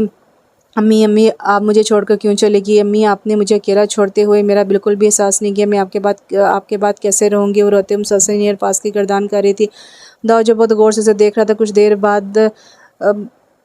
دیر بعد وہاں سے اٹھا، پھر سگریٹ ایش ٹرے میں بجھا کے اس تک آئے، اس کے قریب بیٹھ کر بولا، کیوں روتی ہو امید؟ کیا میں اور روشنی تمہارے ساتھ نہیں ہوں؟ رونا بھول کر اسے ہی دیکھنے لگی اور داؤد نے اسے خود سے لگاتے ہوئے کہا تھا کہ اب مت رونا، میں اور روشنی تمہارے ہی ہیں، تم اکیلی نہیں۔ ٹھیک ہی کہا تھا ہما نے کہ وہ ایک سائے کے خوف میں مبتلا تھی۔ یہ شاندار گھر اس کا تھا، داؤد جیسا بے مثال شخص اس کا تھا، روشنی اس کا دم بھرتی تھی، اور داؤد نے اسے اعتبار بخشا تو اس نے بھی اپنی ساری محبتیں اسی پر لوٹا دیں۔ وہ ایک اطاعت گزار اور فرمانبردار بیوی تھی، داؤد بھی اس کی ساری ضروریات کا خیال رکھتا تھا۔ امید نے سارے گھر کی تزئین و آرائش اپنی مرضی سے کی، داؤد نے اعتراض نہ کیا۔ لون میں اپنی مرضی سے کچھ نئے پودے لگائے، پیوند کیے، مگر جب وہ ایک سوکھا خشک پیلا پڑتا پودا اکھاڑنے لگی تب وہ بے ساختہ بول اٹھا، مومی، اسے یہاں سے نہ اکھاڑنا، کیوں خشک اور بدنما ہو گیا ہے؟ کیاری کی ساری خوبصورتی اس کی وجہ سے عجیب لگ رہی ہے، میری نظر سے دیکھو، اس سے خوشنما تروتازہ پودا اس روئے زمین پر نہیں ہے۔ ہاں تم ٹھیک کہہ رہی ہو، مگر یار اس گھر کو خریدنے کے بعد اس لون میں یہ پہلی چیز تھی جو میں نے بڑے ارمانوں سے بوئی تھی۔ ارے امید ہنس پڑی، ٹھیک ہے بابا، نہیں ہٹاتی اسے، اب خوش ہو۔ وہ یقیناً ایک اچھی بیوی تھی جو شوہر کی باتوں کی زیادہ قید نہیں کرتی تھی امی نے اپنا اور داؤد کا بیڈ روم بھی اپنی مرضی سے سنوار لیا تھا۔ کیا ہوا جو آج بھی داؤد اپنا اور دیا کا بیڈ روم بند رکھتا تھا؟ ہر انسان کی زندگی میں کوئی نہ کوئی ایسا پراسرار پہلو ضرور ہوتا ہے۔ امید نے زندگی سے ہی سیکھا تھا کہ کچھ رازوں پر ہمیشہ پردے بھی پڑے رہنے چاہیے، حجاب اڑ جائیں تو زخم کھل جاتے ہیں۔ اب اتنے سال بعد داؤد پر، اس کے گھر پر اور اس کے دل پر بلا شرکت غیر امید کی حکمرانی تھی۔ گزرتے وقت ان کے رشتے کو مزید مضبوط کیا تھا۔ ان کے سوا روشنی کی کوئی اور اولاد نہ ہو سکی، یہ بات اکثر امید کو ملول کر دیتی تھی، مگر روشنی اتنی پیاری اور فرمانبردار وفادار بیٹی تھی کہ اب کی امید کے دل سے رفتہ رفتہ یہ کسک جاتی رہی۔ ان کی زندگی میں کئی اتار بھی آئے کہ دنیا بھی کسی کو چین سے جینے نہیں دیتی۔ دنیا قدم قدم پر اسے ستیلی ماں ہونے کا احساس دلاتی رہتی۔ اس نے تمام حالات کا مقابلہ کیا۔ سچ تو یہ ہے کہ یہ داؤد ہی تھا جو اس کے گرد حصار اور کڑی دھوپ میں سر پر سایبان بن گیا تھا، مگر کبھی کبھار اس کے دل میں خدشے سر اٹھاتے تھے کہ سو روشنی کی زندگی کے فیصلے کا اختیار امید کو سونپ کر داؤد نے ان خدشات کا سر کچل دیا اور اس کی ریاضت کو سنہرا تاج پہنا کے اسے سرخری بخشی تھی۔ دیا، کل تمہاری روشنی اس گھر سے رخصت ہو جائے گی۔ بلا شبہ امید نے اس کی تعلیم و تربیت پر اس بہترین انداز سے محنت کی ہے کہ آج مجھے اپنے اس فیصلے پر فخر اور اطمینان محسوس ہوتا ہے، اور میرا دل خدا کے بعد عالیہ بی کا ازحد شکر گزار ہے۔ سچ تو یہ ہے کہ جس وقت عالیہ بی نے اپنے احسان کا بدلہ مجھ سے امید کے ساتھ شادی کی صورت میں مانگا تھا، مجھے ان کا یہ مطالبہ بے حد خود غرضانہ ہی لگا تھا، اور میرا دل قطعی اس کا ساتھ قبول کرنے پر راضی نہ تھا۔ اور پھر میرے سامنے روشنی اور اس کی امید کے لیے تڑپ اور محبت بھی تھی، اور خود روشنی کی پرورش کا مسئلہ بھی درپیش تھا۔ یہ بات طے ہے دیا، قدرت جو ہمارے لیے پسند کرتی ہے اس میں ہماری بھلائی ہوتی ہے۔ بے شک امید نے روشنی کو بہت اچھی طرح سنبھالا، میں اس کا شکر گزار ہوں۔ وہ ایک بہترین ماں اور اچھی بیوی ہے، مگر دیا، میرے دل میں کبھی کبھی یہ خیال بڑی شدت سے در آتا ہے کہ اگر آج تم یہاں میرے پاس موجود ہوتی تو اس بے رنگ زندگی کے مناظر کسی رنگ میں رنگے ہوتے، شاید رومانی، گلابی یا پھر دھانی، کچھ معلوم تو نہیں، مگر پھر بھی کبھی کبھار میں نہ جانے کیوں یہی سوچتا رہتا ہوں۔ اس نے لکھ کر ڈائری بند کر دی۔ کمرے میں گھٹن بڑھنے لگی، وہ لمبی لمبی سانسیں لینے لگا، پھر یکدم کمرے سے باہر قدم بڑھا دی، مگر بے دھیانی میں سالوں پہلے کی طرح کمرے کا دروازہ بند کرنا بھول گیا۔ ساری رات گزر گئی، مگر داؤد کی انداز نشست میں تبدیلی واقع نہ ہوئی، یہاں تک کہ نوکر بیدار ہو گئے۔ وہ کسی ہارے ہوئے فاتح کی طرح بیٹھا تھا۔ شرف الدین اس سے چائے کا پوچھنے چلا آیا۔ چائے؟ وہ بری طرح چونک کر خالی ذہن کے عالم میں اسے دیکھنے لگا۔ کیا صبح ہوگی؟ جی صاحب، اس نے مؤدب لہجے میں جواب دیا، بلکہ اب تو خاصا دن چڑھ آیا ہے۔ اچھا، وہ دہی سے بولا، پھر سنبھل کر کہنے لگا، ہاں لے آؤ چائے، میں کمرے میں ہوں۔ اپنے وہ بڑی دقتوں سے اٹھا جیسے ہزاروں من بوجھ کسی نے اس کے وجود پر لاد رکھا ہو۔ بیچارے صاحب جی! شرف الدین اسے شکستہ قدموں سے اپنے کمرے کی طرف جاتے دیکھ کر سوچ رہے کہ اکلوتی بیٹی کو بیاہ کر کتنے غمگین ہے، مگر تم کیا بھول گئے شرفو، تم بھی تو اپنی دھی رانی کو بیاہ کر کتنے روز یوں ہی افسردہ پھرے تھے۔ سچ ہے بیٹی بڑی پیاری چیز ہے، اسے کسی انجان کو سونپ کر کلیجہ کامتا ہی رہتا ہے۔ وہ سر جھٹک کر چائے بنانے چل دیا۔ صبح کے 10 بج چکے تھے، مگر پروفیسر ہما یزدانی نے اپنی روئی الجھی ہوئی شکست خوردہ اور جذباتی سہیلی جو رات بھر روتی رہی تھی اور صبح کے قریب جا کر کہیں سکون آور دوائی کے ذریعے سے سوئی تھی، کو اب تک نہیں جگایا تھا۔ اچھا تھا کہ وہ خود ہی جاگتی۔ رات روشنی کی شادی کے فنکشن سے لوٹنے کے تقریباً 1.5-2 گھنٹے بعد اس کا فون آیا تھا۔ اس نے بس اتنا کہا تھا کہ مجھے ابھی اور اسی وقت تمہاری طرف آنا ہے، ہو سکے تو پلیز اپنے ڈرائیور کو بھیج دو۔ اور ہما اتنی عقل مند تو بہرحال تھی ہی کہ بنا سوال کیے اس کا مطالبہ پورا کر دیا۔ وہ آئی، ہاتھ میں سوٹ کیس تھا۔ ہما نے کوئی خاص رد عمل ظاہر نہ کیا، وہ معمول کے مطابق اس کا استقبال کیا۔ وہ اس کے تمام عرصے میں بالکل خاموش رہی، پھر رونے لگی اور بے ربط سے انداز میں اپنا دکھ، اپنا شکوہ، اپنا سب کچھ اس کے سامنے اگل دیا۔ ہما نے سب کو خاموشی سے سنا، اس کا کندھا محبت سے دبایا، نیند کی گولی کھلائی اور آرام سے سو جانے کی تلقین کی۔ وہ خود بھی طویل اور تھکن کے سالوں بعد پرسکون ماحول کی منتظر تھی۔ خود اس کا بیٹا پڑھائی کے سلسلے میں ملک سے باہر تھا، شوہر جسٹس SM اقبال کانفرنس کے سلسلے میں دوسرے شہر گئے ہوئے تھے۔ بیگم صاحبہ، اب تو 10 بج چکے ہیں، آپ کا ناشتہ بنا دوں؟ زرینہ نے آ کر پوچھا۔ ایسا کرو۔ وہ جو آرام کرسی پر بیٹھی آج کا اخبار دیکھ رہی تھی، اخبار سے نظر ہٹا کر سوتی بولی، بنانا شروع کر دو، میرا اور امید ہم دونوں کا، شاید اتنی دیر میں وہ جاگ جائے۔ یہی ہوا، ناشتہ بننے کے دوران وہ جاگ گئی۔ ہما نے بعد از اصرار اسے ناشتہ کروایا، پھر چائے لے کر اس کے ساتھ لون کی جانب نکلے۔ سردیوں کے دن تھے، شاہ خاور میں ٹھٹھراتا ہوا سا محسوس ہو رہا تھا، اس کی ہلکی تپش والی کرنیں جسم کو بھلی لگ رہی تھیں۔ اب کیسا محسوس کر رہی ہیں؟ ہما نے پوچھا۔ پتہ نہیں، امید کا چہرہ سطح اور آواز ناہموار تھی۔ ہما نے پرسوچ ہنکارا بھرا، روشنی کی شادی شدہ زندگی کی اولین صبح، کیا تمہیں روشنی کو لینے اس کے گھر نہیں جانا؟ کون روشنی؟ امید نے گردن اس کی جانب موڑ کر حد درجہ بیگانگی سے پوچھا۔ تمہاری بیٹی۔ ہما مدھم سے مسکرائی۔ وہ میری کچھ نہیں لگتی۔ آواز بڑھانے لگی۔ 18 سال خود کو اس کی خاطر لقان کیوں کیا؟ پھر بڑی نادانی ہوئی مجھ سے۔ وہ چلتے چلتے تھک کر لون چیئر پر آ بیٹھی اور ہانپنے لگی۔ ناراض داؤد بھائی سے ہو یا؟ ہما بھی وہیں آ بیٹھی۔ تو پھر خود کو اور روشنی کو کیوں سزا دے رہی ہو؟ میں ان سے ناراض نہیں ہوں۔ امید چلائی۔ ناراض اپنوں سے ہوا جاتا ہے جب وہ میرے کچھ لگتے ہی نہیں تو میری ناراضگی کیسے؟ تم نے کیسے سوچ لیا کہ تمہارے کچھ نہیں لگتے؟ ہما پلیز تم مجھے کچھ بھی سمجھانے کی کوشش مت کرنا۔ میں اب کچھ نہیں سمجھنا چاہتی۔ میں نے اتنے سال اس شخص سے ٹوٹ کر محبت کی، اس کی اولاد پالی، اس کا گھر سنوارا، اس کی ضروریات کو خود سے بڑھ کر خیال رکھا، اور اس نے بدلے میں مجھے کیا دیا؟ اپنے دل میں تھوڑی سی جگہ تک نہ دے سکا۔ اس نے بحالت مجبوری مجھے اپنی زندگی میں شامل کیا، مجبوری کے تحت میرا ساتھ نبھاتا رہا، مجھے ضرورت کی طرح برتا رہا۔ کیا تم میری اذیت سمجھ سکتی ہو؟ ہرگز نہیں۔ اس نے اپنے ہاتھوں سے اپنی ڈائری میں لکھا ہے کہ وہ میرا شکر گزار ہے، میرا مقروض ہے، زندگی کا ساتھی ہے، مگر محبت وہ آج بھی اس دیا سے کرتا ہے۔ میری تو عمر آگے گئی اس شخص کے پیچھے۔ وہ پھٹ پھٹ کر رو دی۔ ہما متانت سے مسکرائی۔ یقین مانو امید، تمہاری جیسی بے عقل عورت میری نگاہ سے آج تک نہیں گزری۔ وہ تمہارا مشکور ہے، زندگی کا ساتھی، تمہاری محبت اور وفا شعوری کا قرض دار ہے، اور تم یہاں بیٹھی محبت کو رو رہی ہو۔ محبت ہی کمی تو رلاتی ہے؟ ہرگز نہیں۔ محبت کی کمی شاید دل دکھاتی ہے، مگر عورت کی زندگی میں رونے کے لیے اور بہت سی باتیں موجود ہوا کرتی ہیں۔ امید، ہما ایک وکیل ہے، دن رات اس کے پاس ایسے کیسز آتے ہیں کہ تم سنو تو دنگ رہ جاؤ، اپنا درد بھول جاؤ۔ اور پھر تم یہ کیوں نہیں سوچتی کہ اگر داؤد بھائی تم سے شادی کے بعد کسی اور سے محبت کر بیٹھتے، یا محبت چھوڑو کسی سے افیئر چلا لیتے یا کوئی تعلق قائم کر لیتے، تب ان کا کیا بگاڑ لیتی؟ ایسے مقامات تو شادی شدہ مرد حضرات کی زندگی میں اکثر آ جایا کرتے ہیں۔ اس مقام پر تمہارا اقدام کیا ہوتا؟ وہ اس قسم کے مردوں میں سے نہیں ہے۔ امید بے ساختہ بولی۔ وہی تو میں تمہیں سمجھا رہی ہوں، اپنی عمر کے حصے میں آ کر کیوں اپنی ریاضت خاک میں ملا رہی ہو؟ اور آسانی سے بولی۔ مگر محبت کیا؟ محبت کی کوئی حقیقت نہیں؟ سچ تو یہ ہے ہما کہ روح کی پیاس صرف سچی اور پرخلوص محبت سے ہی بجھتی ہے۔ یہ سب کتابی باتیں ہیں، ہما نے تنزیہ کہا۔ اگر ہوتا نہ تمہارا شوہر کوئی بد دماغ، بد زبان، بد لحاظ اور مالی لحاظ سے غیر مستقیم شخص، تب میں تم سے یہ روح کی پیاس کے فلسفوں کی حقیقت پوچھتی۔ اب کی بار امید خاموش رہی۔ زندگی میں مکمل جہاں کسی کو نہیں ملتا، عقل مند وہی ہے جو اس رمز کو سمجھ لے۔ زندگی آسانی سے گزر جاتی ہے۔ امید گہری سوچ میں گم ہو چکی تھی۔ داؤد اپنے کمرے میں اندھیرا کی آنکھوں پر بازو رکھے بیڈ پر دراز اعصاب زندگی میں مصروف تھے۔ تب ہی ان کے کانوں میں جانی پہچانی زندگی سے بھرپور کھنکدار آواز گونجی۔ انہوں نے چونک کر آنکھوں سے بازو ہٹایا۔ میں آ گئی۔ وہ کمرے میں داخل ہو کر کھڑکی سے پردے ہٹاتے ہوئے بولی۔ کمرے کا بوجھل اندھیرا کھڑکی کے رستے سے باہر نکل گیا۔ وہ سراج سے اٹھ بیٹھے۔ کیسے آئیں؟ کون لے کر آیا ہے تمہیں؟ وہ حیرانی سے پوچھنے لگے۔ شعیب کے ساتھ آئی ہوں۔ اور کون لے کر آتا؟ وہ دھپ سے ان کے نزدیک بیٹھ گیا۔ اب دونوں کی اتنی یاد آ رہی تھی۔ جیسے ہی شعیب جاگے فٹافٹ ان کے ساتھ آ گئی۔ وہ لاڈ سے داؤد کے کندھے پر اپنا سر رکھ کر بولی۔ داؤد کا ہاتھ بے ساتھ اس کے ریشمی بالوں والے سر پر ٹھہرا۔ بہت غلط بات ہے روشنی، نہ جانے شعیب کیا سوچتا ہوگا۔ پھر رواج کے مطابق میں نے تمہارے گھر تمہیں لینے آنا تھا، وہ دھیمے سے بولا۔ کمرے میں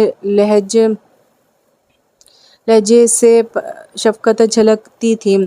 وہ کچھ نہیں سوچیں گے؟ وہ داؤد کے کندھے سے لگتے ہوئے بولی۔ اور اگر آپ لوگوں نے لے کر آنا تھا تو اب تک آئے کیوں نہیں تھے؟ وہ منہ پھیلا کر بولی۔ وہ اصل میں اس کا سوال کا داؤد کیا جواب دیتا؟ اچھا چھوڑیں۔ وہ بیڈ سے اٹھتے ہوئے بولی۔ ماما کہاں ہیں؟ مجھے ان سے ملنا ہے، بہت سی باتیں شیئر کرنی ہے۔ وہ بولتی ہوئی کمرے سے جانے لگی۔ تمہاری ماما یہ گھر چھوڑ کر جا چکی ہیں؟ داؤد کی پست مگر نکھری آواز سنائی دی۔ روشنی یکدم ٹھہر گئی، پھر مڑی۔ گھر چھوڑ کے چلی گئی؟ مگر کیوں؟ وہ تعجب سے بولی۔ شاید میری ہی کسی بات پر ناراض ہو گئی ہیں۔ داؤد نظریں چراتے ہوئے بولے۔ چند ثانیے روشنی بالکل دیا سے انداز میں کمر پر ہاتھ لگائے انہیں شاکی نظروں سے دیکھتی رہی، پھر بولی۔ اور آپ نے انہیں جانے دیا؟ روکا کیوں نہیں؟ وہ جرا کرنے لگی۔ روکا تھا، نہیں رکی۔ وہ بے چینی سے اٹھ کھڑے ہوئے۔ او مائی گاڈ! یقیناً بہت سیریسلی ہرٹ ہوئی ہوں گی۔ وہ خود کلامی کرنے لگی۔ اور مجھے سمجھ نہیں آ رہا کہ میں کیا کروں۔ داؤد فکر مندی سے کمرے میں ٹہلنے لگے۔ کچھ بھی کریں مگر انہیں منا لیں پاپا، میں زندگی میں دوسری بار اپنی ماں سے محروم نہیں ہونا چاہتی۔ اس کی آواز گلوگیر ہو گئی اور آنکھوں میں موٹے موٹے آنسو بھر آئے۔ ہاں میں اسے ضرور منا لوں گا میری بیٹی، کیونکہ زندگی میں دوسری بار میں اپنا مسکن کھونا نہیں چاہتا۔ اور پھر داؤد اور روشنی ہی کو ساتھ لی ہما کے گھر چلائے۔ ظاہر ہے امید کا زندگی میں داؤد اور روشنی کے بعد اگر کوئی تھا تو وہ ہما ہی تھی۔ ملازمہ نے انہیں ڈرائنگ روم میں بٹھایا، اندر ان کی آمد کی اطلاع پہنچائی۔ کچھ دیر بعد چائے اور ہما ایک ساتھ ہی آتے دکھائی دی۔ ہما نے بڑے پیار سے روشنی کو سا لگا کر دعا دی اور مسکرا کر کہنے لگی، اپنی ماما کو لینے آئی ہے نئی نویلی دلہنیا؟ بھئی یہ تو ایک نئی رسم ایجاد ہوگی۔ روشنی پھیکی سی ہنسی ہنس دی اور داؤد سنجیدگی طاری کیے بیٹھا تھا۔ جی آنٹی، صبح گھر آنے پر پتہ چلا مجھے ماما کے کسی بات پر ناراض ہو کر یہاں آ گئی ہیں۔ تو کیا اس کی ناراضگی غلط ہے؟ اس نے براہ راست خاموش بیٹھے داؤد کو مخاطب کیا کہ اتنے برس بے لوث محبتیں لٹانے والی کو اتنا حق بھی حاصل نہیں کہ اپنی ناراضگی ہی بتا سکے۔ وہ مزید بولی، ناراض ہونے کا حق بھی حاصل ہے اور جانے کا بھی، مگر پتہ تو چلے کہ آخر وہ اتنے نازک موقع پر کس بات پر ناراض ہو کر گھر چھوڑ آئی ہیں۔ داؤد سنبھل کر بیٹھ گیا اور ناگواری سے بولا، موقع کی نزاکت کا احساس اسے بھی ہے، مگر لگتی ہے نا کبھی کبھی ایسی چوٹ دل پر، کسی چوٹ کا درد انسان کو ہر شے سے ماورا کر دیتا ہے۔ ہما اپنی سہیلی کا کیس بڑی جافشانی سے لڑ رہی تھی۔ کیسی چوٹ، کہاں کا درد، کچھ تو پتہ چلے۔ ہمارے گھر کی مالکہ اور سیاہ سفید کی مالک ہے وہ، آخر ایسی کیا بات ہوگی جو وہ یوں گھر چھوڑ کر چلی آئی؟ داؤد گلہ آمیز ناراضگی سے بولا۔ روشنی خاموشی سے ٹکر ٹکر کبھی داؤد تو کبھی ہما کو دیکھ رہی تھی۔ اس کی بات پر ہما اپنے ازلی متعین انداز میں مسکرائی۔ گھر کی مالکہ یہ بات جان گئی ہے کہ اس کی راجدھانی کسی کے دل پر قائم نہیں ہو سکی۔ داؤد اس بات پر کچھ بے چین، کچھ پشیمان دکھائی دینے لگا۔ البتہ روشنی کے سر سے یہ بات گزر گئی تھی۔ یہ سچ نہیں ہے، داؤد پرزور لہجے میں بولا، میں نے آج تک اسے ایسی کوئی بات نہیں جتائی، بلکہ ہمیشہ سے محبت، عزت اور مان دیا ہے۔ آپ کی یہ بات کسی قدر درست ہے، ہما نشاندہی کرتی ہوئی بولی، آپ نے ہمیشہ ایک بیوی ہونے کے ناطے اس کا بہت خیال رکھا۔ یہ بات وہ بھی تسلیم کرتی ہے، مگر دکھ دراصل اسے اس بات کا ہے کہ وہ آپ کے دل تک رسائی حاصل نہیں کر سکی۔ نہیں، یہ بات غلط ہے، داؤد پرزور لہجے میں بولا، جو دل میں موجود نہ ہو وہ زندگی میں کیسے موجود رہ سکتا ہے؟ بالکل اسی طرح جیسے کوئی آپ کی زندگی میں موجود نہ ہو کر بھی آج تک آپ کے دل میں موجود ہے۔ ہما بولی۔ داؤد کو اس کی برجستگی نے لاجواب کر دیا۔ تبھی روشنی ان کی بحث سے اکتا کر بولی، یہ آپ لوگ کس قسم کی فلسفانہ باتوں میں الجھ گئے ہیں؟ آنٹی پلیز مجھے ماما کے پاس لے چلیں، وہ ناراض ہیں، مگر دیکھیے گا میں انہیں منا لوں گی۔ تم کیوں مناؤ گی بیٹا؟ ہما دھیمے سے مسکرا کر بولی، دل کو درد جس نے دیا ہے، مرہم بھی وہی لگائے تو اس بات بنے گی، کیونکہ چوٹ اس بار اسے بڑی گہری لگی ہے۔ ہما کی بات پر چند ثانیے ماحول میں خاموشی ہو گئی۔ ہاں ٹھیک ہے۔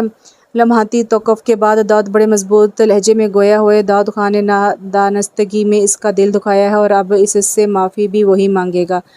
میری آنکھ میں موجود تل کو وہ میرے بے وفا ہونے کی نشانی سمجھتی تھی، مگر گواہ ہیں سب کہ داؤد خان بے وفا نہیں تھا۔ بضد احترام ہما داؤد کو اپنے اسٹڈی روم کے دروازے کے باہر چھوڑ کر ایک حوصلہ افزا مسکراہٹ سے نواز کر وہیں سے واپس پلٹ گئی اور وہ اپنی شخصیت کے تمام تر ہمت کے ساتھ اندر داخل ہوا، جہاں دنیا جہاں سے چھپ کر اس وقت امید پناہ لیے بیٹھی تھی۔ پہلے وہ اسے دیکھ کر بے طرح چونکی، دوسرے پل اسے ہما کی غداری پر بے طرح تاؤ آیا، پھر تیسرے ہی پل وہ اس سے اسپاٹ چہرے پر چٹانوں کی سی سختی طاری کیے ٹس سے